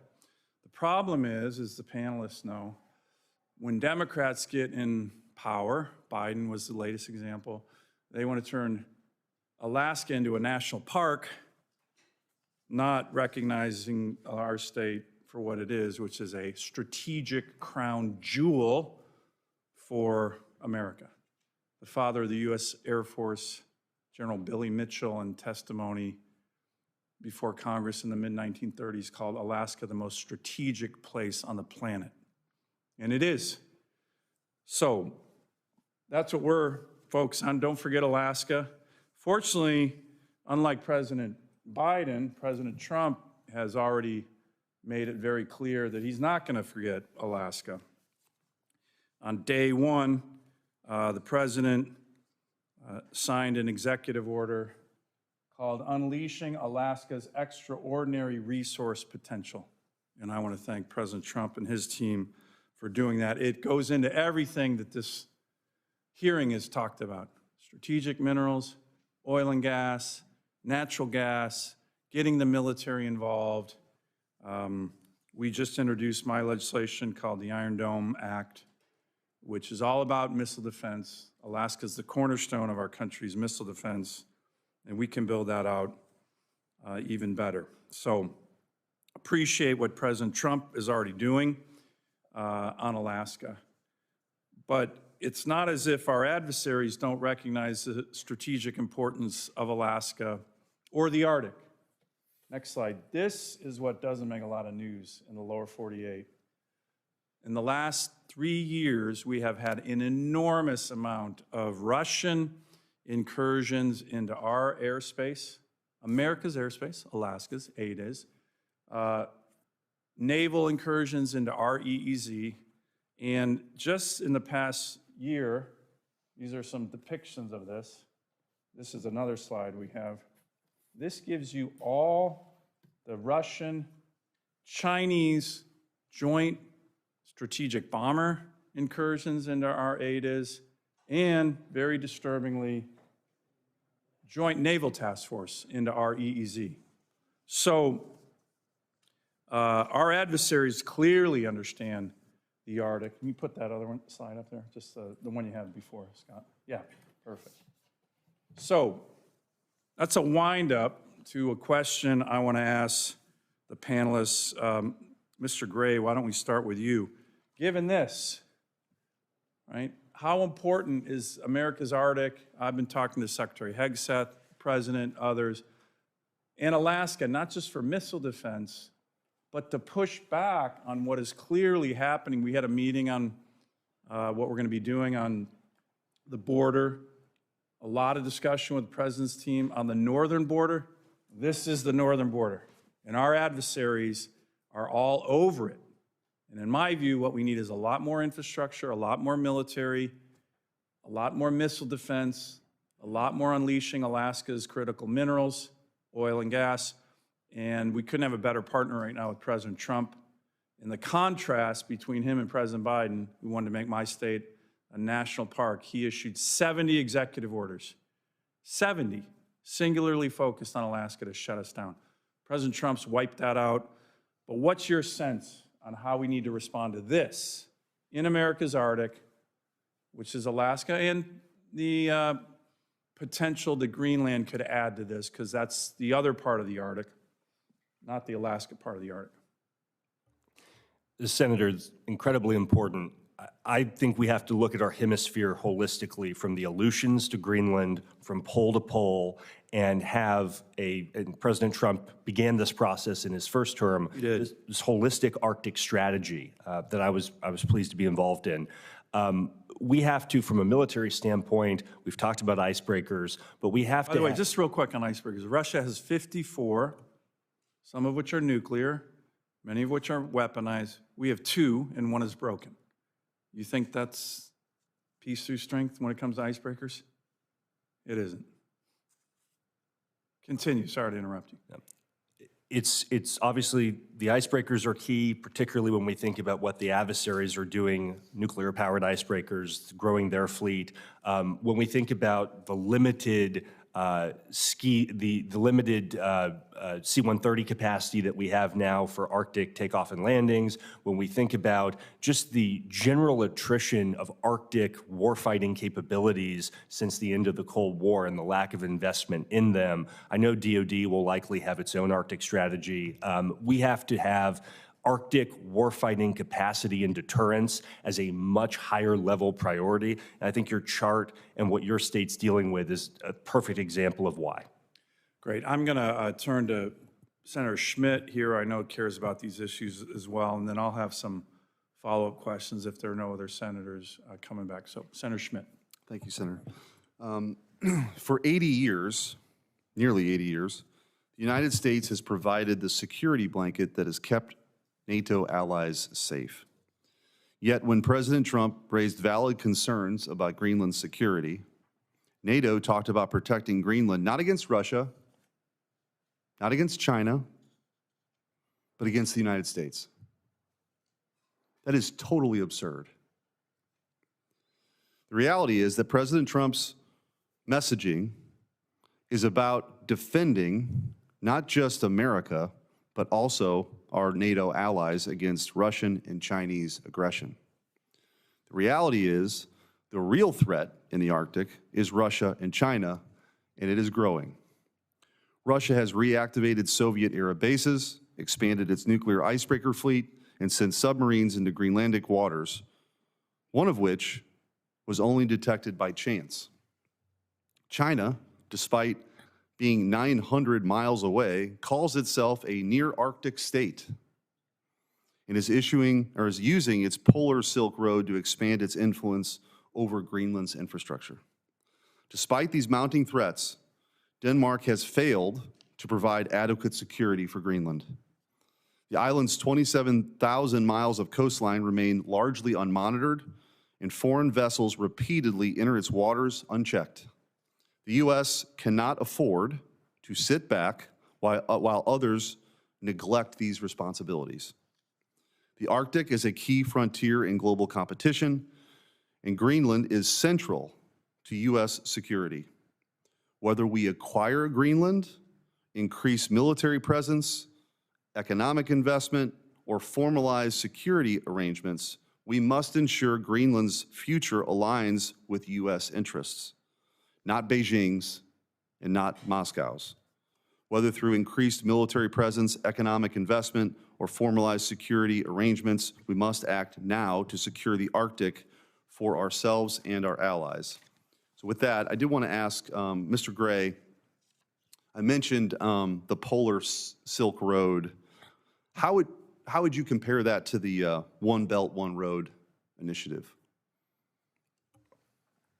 Senator, I think of it as just the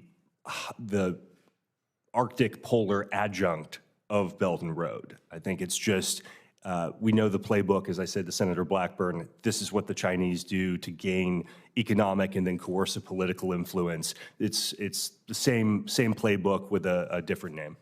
And as we've seen in other places around the world, when they build a grid, they can turn it on or they can turn it off. They build an airport and you're critical of the CCP, all of a sudden you don't have flights anymore.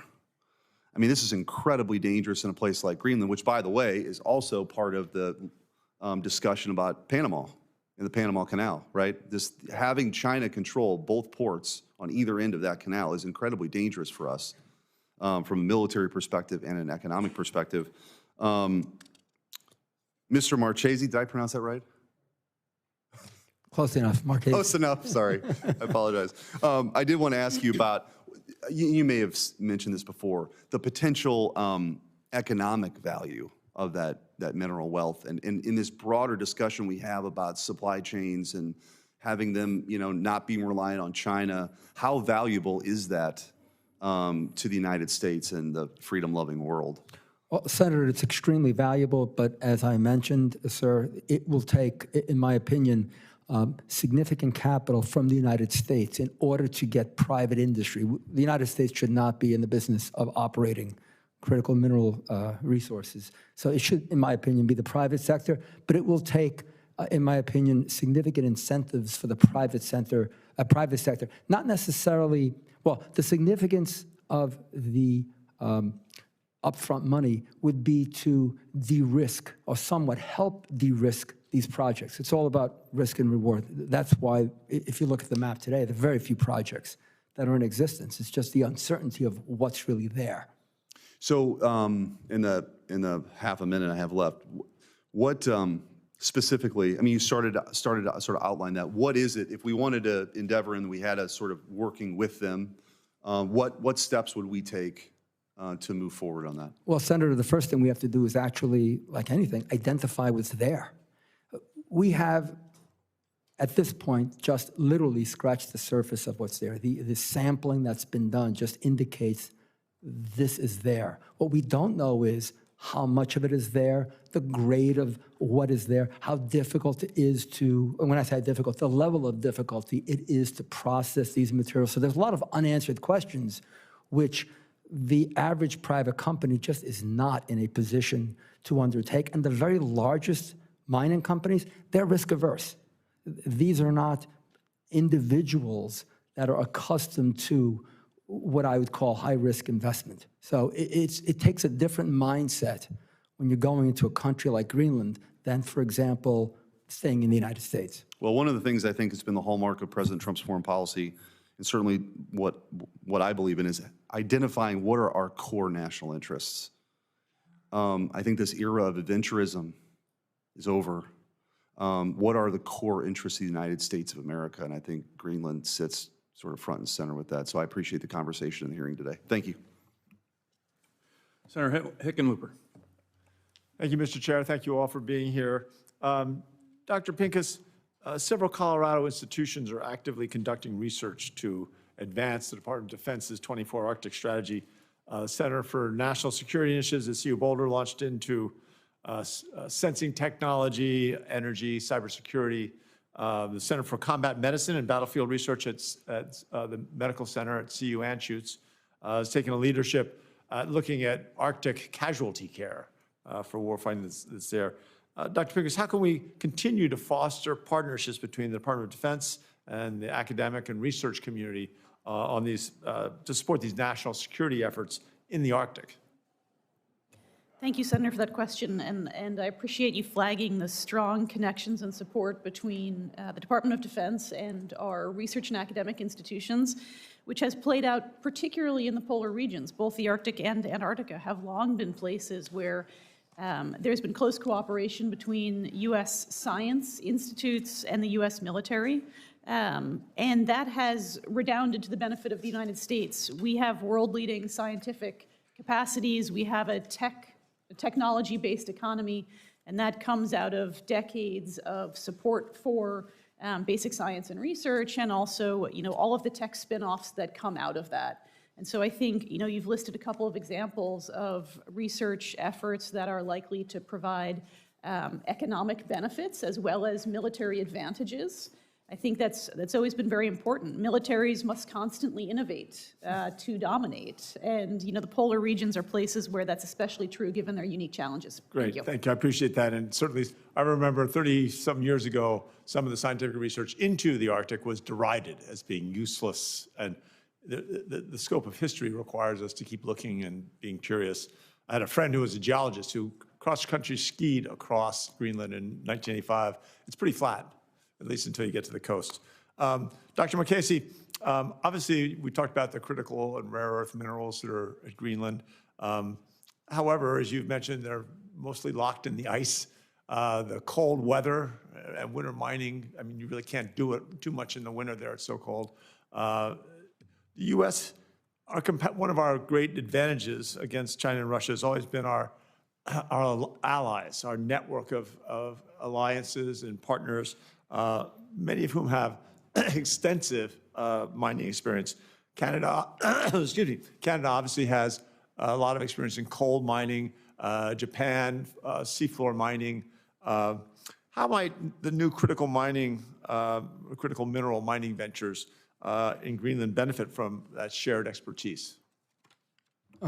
Good question, Senator. Unfortunately, most of the downstream, which is the processing capabilities in the world, are located in Southeast Asia, and specifically China. China prohibits their researchers and professionals from doing this in other countries. So even if Greenland, in an alternative universe, if the United States said, hey, we want your help, they wouldn't give it to us just because it's prohibited.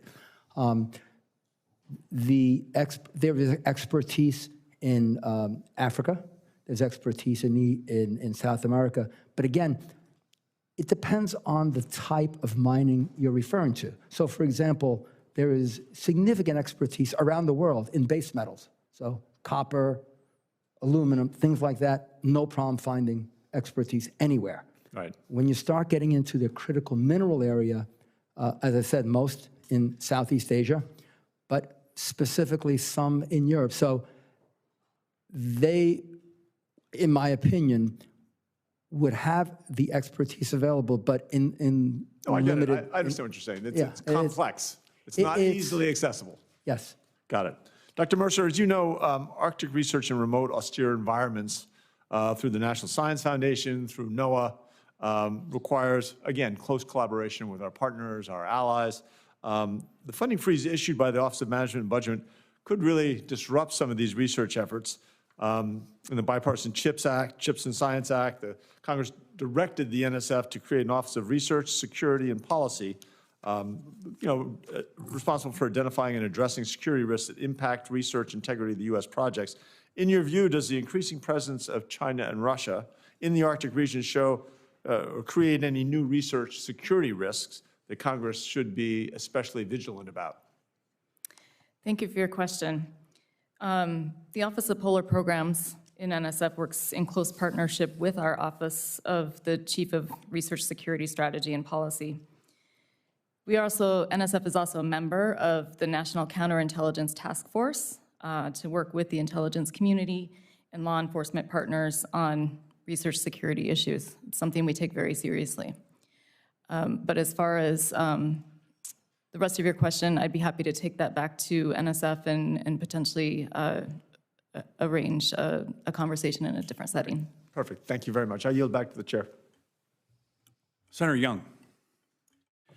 Thank you, Chairman. Thank you, witnesses, for being here. I'd like to begin with critical minerals and trade, building on some of my colleague, Mr. Hickenlooper's questions. The headlines have recently been focused on acquisition of Greenland under different scenarios. But what I actually find more plausible and therefore more interesting is some sort of trade relationship that might be deepened. Greenland holds vast reserves, as we know, of critical minerals and sits outside of China's supply chain dominance. And I think a trade partnership with Greenland could strengthen our mineral security in the fairly near term. Let me know if I'm wrong on that predicate. But I also think that without investment in processing, we risk repeating some past mistakes that we've made in terms of these trade relations.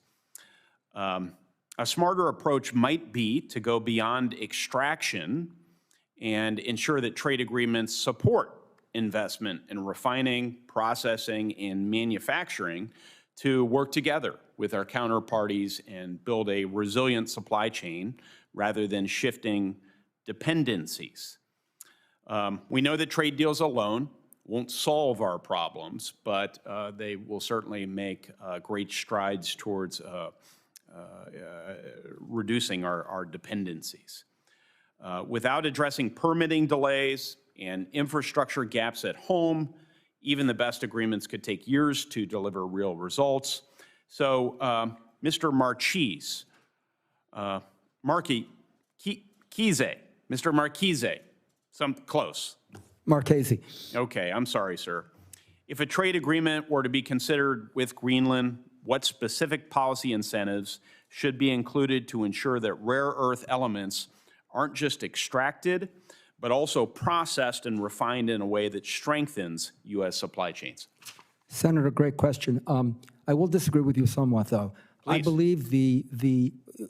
I believe we risk making the same mistakes in Greenland as we have in the United States, which is the federal government provides a lot of potential financial assistance for downstream processing. So process to your heart's content will help you. But finding sources, which is, as I mentioned in my testimony, upstream, zero money available. Yes. In my opinion, significantly easier to get funding once you have the upstream part solved. Finding the mine, developing the mine, right, in my mind, is significantly more important than processing it. You get lots of money. There's lots of people that would give you capital to process something, but you have to have the supply to begin with. And in this country, we don't provide money for exploration and discovery.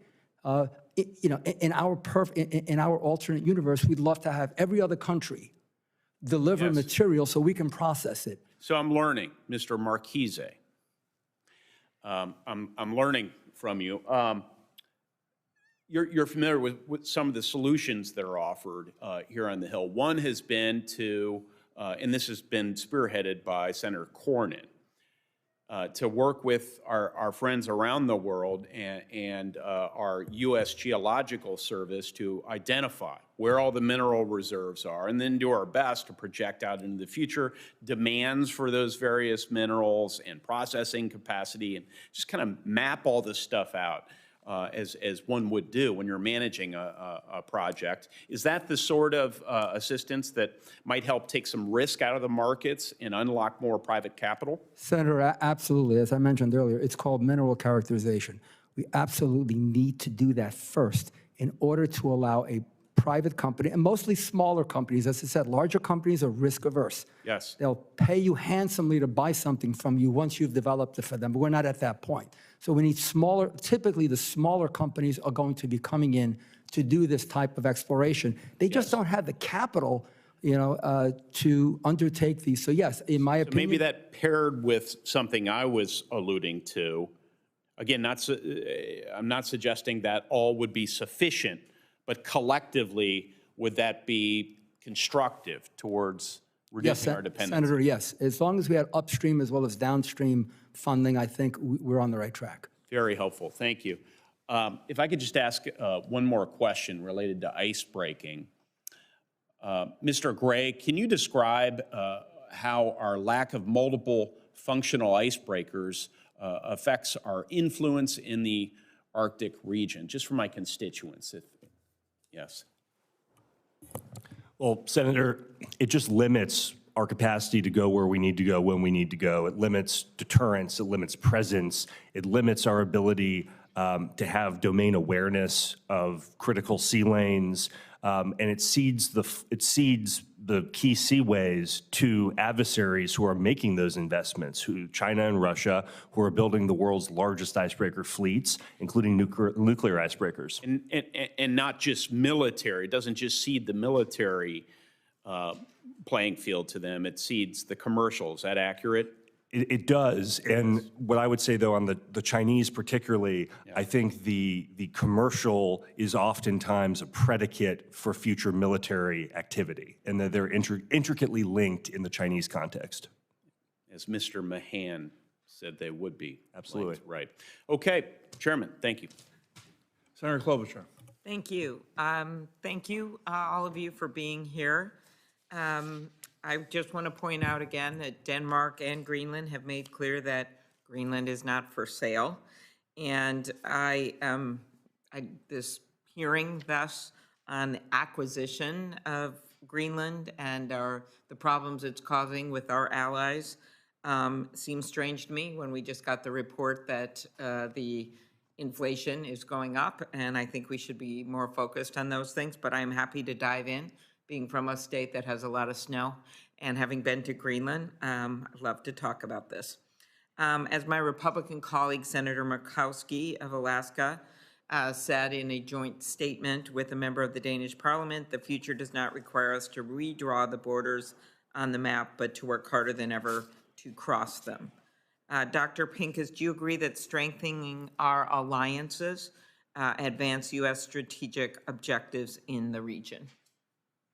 Thank you, Senator, for that question. I would say that from a policy analytic perspective, the U.S. has clearly defined national interests in Greenland and across the Arctic, and we have identified some challenges and some problems that we are turning our attention to. We have a range of policy options, and I think it is the job of the President and the Congress of policymakers to make those policy determinations, balancing relative priority, risk, and cost. So again, with regards to Greenland, we have a range of options, and there's a spectrum in there. And I think at the lower cost, a sort of lower hurdle part of that spectrum, I would put diplomatic arrangements, treaties, defense agreements. Okay. Thank you. I'm concerned about the freezing, since we're talking about freezing lands, freezing of federal grants and assistance that can seriously harm our global competitive advantage, including in the Arctic. For instance, the National Science Foundation's Office of Polar Programs guides critical research on Arctic issues. For example, the University of Minnesota's Polar Geospatial Center has been working on digital mapping with support, which is going to be really important as we look at what's happening with Russia and other countries that are not our friends, China, that are heading there.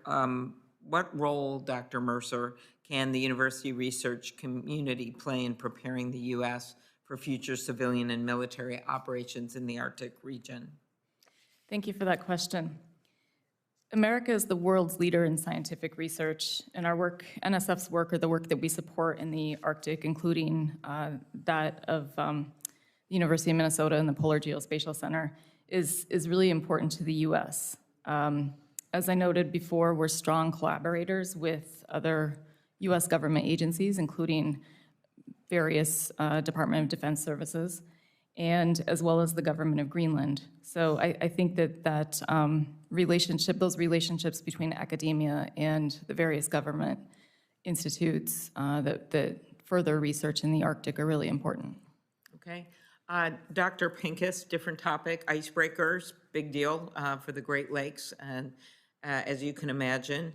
Last November, Canada, Finland, and the U.S. formalized the Icebreaker Collaboration Effort Pact, known as the Ice Pact, very creative, to build more icebreaker ships, essential tools to open trade routes. I've talked to representatives of both countries outside of the U.S., Canada, and Finland about this. How can we maximize our collaboration with Canada and Finland in the Arctic? and I know you share my concerns about slow momentum for building in the US. What can more be done to boost the domestic manufacturing? So first question on Finland, Canada. Second one is what we can do here besides getting more icebreakers in conjunction with them, and maybe that's the answer. So, Thank you, ma'am. I appreciate that. The Wilson Center has been consulting extensively on the Ice Pact and on icebreaker construction, and there are a number of hurdles here, and they include labor and workforce challenges. There's a shrinking talent pool, and shipyards are competing for skilled labor. We do not have a national shipbuilding strategy or unified shipbuilding plan to help align yards and ships for best fit. Our contracting practices are often adverse for business interests. For example, we often use firm fixed price contracts on first-in-class ships and vessels, and that places all of the risk on a shipyard. Our specifications and requirements are often permit perfection to be the enemy of the good. And so I think there's a lot of things that we could do and lessons that we could learn from our foreign counterparts in terms of leveraging their expertise and speeding up our acquisition. But one point I do want to make is that the Coast Guard cannot just get more hulls. Yes, we need a lot more icebreakers, but they also need people and they need funding to run those hulls. We see with the recent acquisition of the Storis that it is going to be years before it comes into operational capacity because of the refits that it's going to need, and the Coast Guard is under strain now with demand for its mission set. We're seeing challenges meeting all of those demands. There's strains placed on people and families. This is true for the Navy as well. The world wants the Coast Guard to be in a lot of places and the Navy to be in a lot of places, and so I think we need hulls, but we also need people. and how do you see the last question, the Ice Pact working with Canada and Finland and helping? I think it's a little too soon to say there is tremendous potential there, but the implementation is going to be the real challenge right now. We have plans in place, but there haven't been resources appropriated to support the implementation of Ice Pact. So I think DHS and Coast Guard are working through some of those challenges, and it will be interesting to see if we can make some creative solutions around relaxing trade restrictions, perhaps permitting in skilled labor that could help us build icebreakers faster, perhaps relaxing some ITAR restrictions on tech sharing. So I think there's a lot of ways for innovation, but we have to pick our targets and again, apply that sort of range of analysis. What's the top priority? Where are we willing to accept some risk and pay some cost? Thank you. Thank you. Thank you, Senator Klobuchar. I'm going to just wrap up with a few more questions for the panel here. First, going back to this chart, I want to get a sense of why do you think this has been a pretty dramatic increase from Russia and China in unprecedented joint naval and strategic bomber task forces into our airspace, into our water, EEZ. And related to that, Mr. Gray, you talked about presence.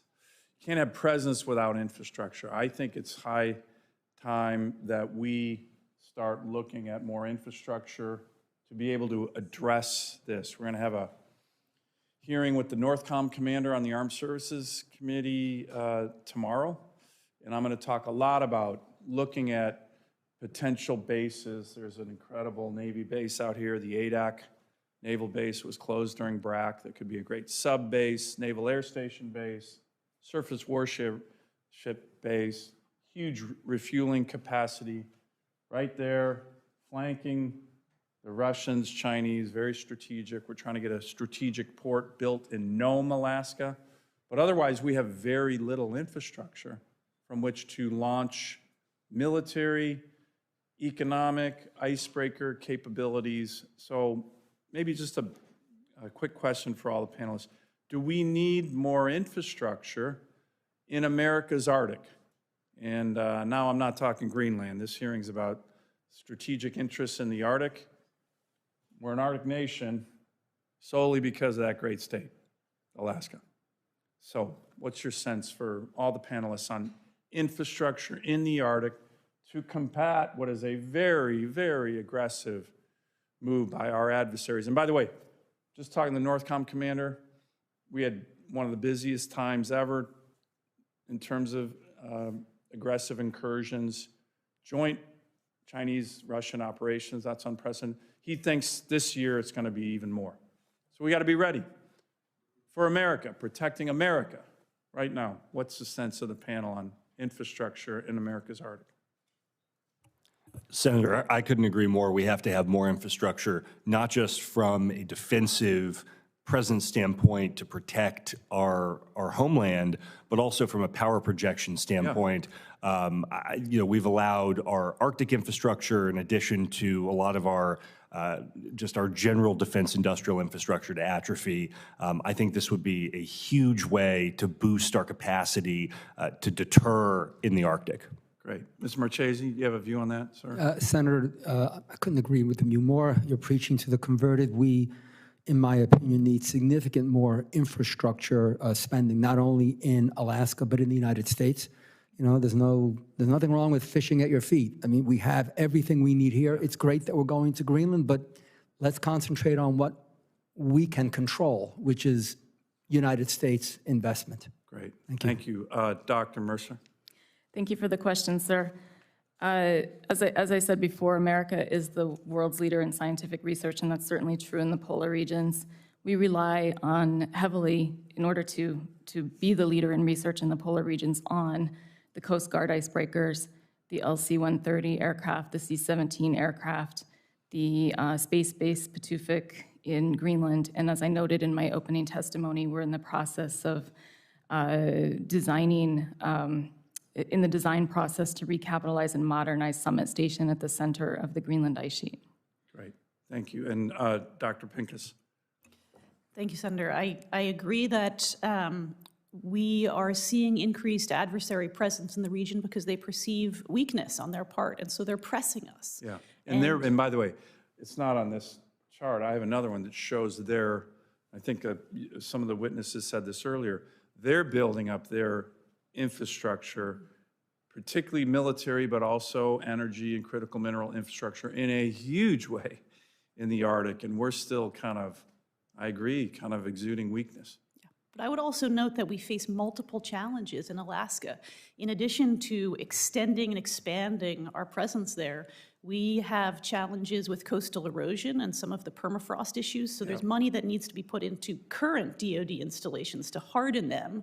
We're also seeing the expansion of wildland fires and other novel challenges, so I think efficient spending decisions to get as much bang for our buck is important so we can meet the full range of national security through economic and community concerns related to that really wide range of challenges. So, you know, I would put the Coast Guard at the top of the list because it's got a broad mission set and its assets can be utilized for a lot of different purposes. Obviously, DoD assets can be applied to civil disasters as well, and then new technology that can help us respond effectively and juggle competing demands, whether it's from a massive wildfire, a big coastal storm, like some of the storms we've seen in Western Alaska, or military challenges. We have to do all of those at the same time. So it's a real big problem set, and I appreciate you flagging it. Good. Thank you. Well, listen, we're going to be working on this. Our budget reconciliation plan here on the Senate side is going to have a lot of resources for our military, for the border, by the way, the northern border as well as the southern border, and the Coast Guard. And I think that's going to be welcomed, hopefully in a bipartisan way. But listen, I want to thank the witnesses. This has been a great hearing. The issue of the Arctic is a really important one. Appreciate the chairman putting this on the agenda really early in his tenure. Senators will have until close of business on Wednesday, February 19th, to submit additional questions for the record from our witnesses. We respectfully request the witnesses to try to get those back by Wednesday, March 5th. To respond to questions for the record. Again, thank you. Great panel today. A lot of interest, as you can see, in a bipartisan way on Greenland, on the Arctic. We got a lot more work to do. This committee stands adjourned.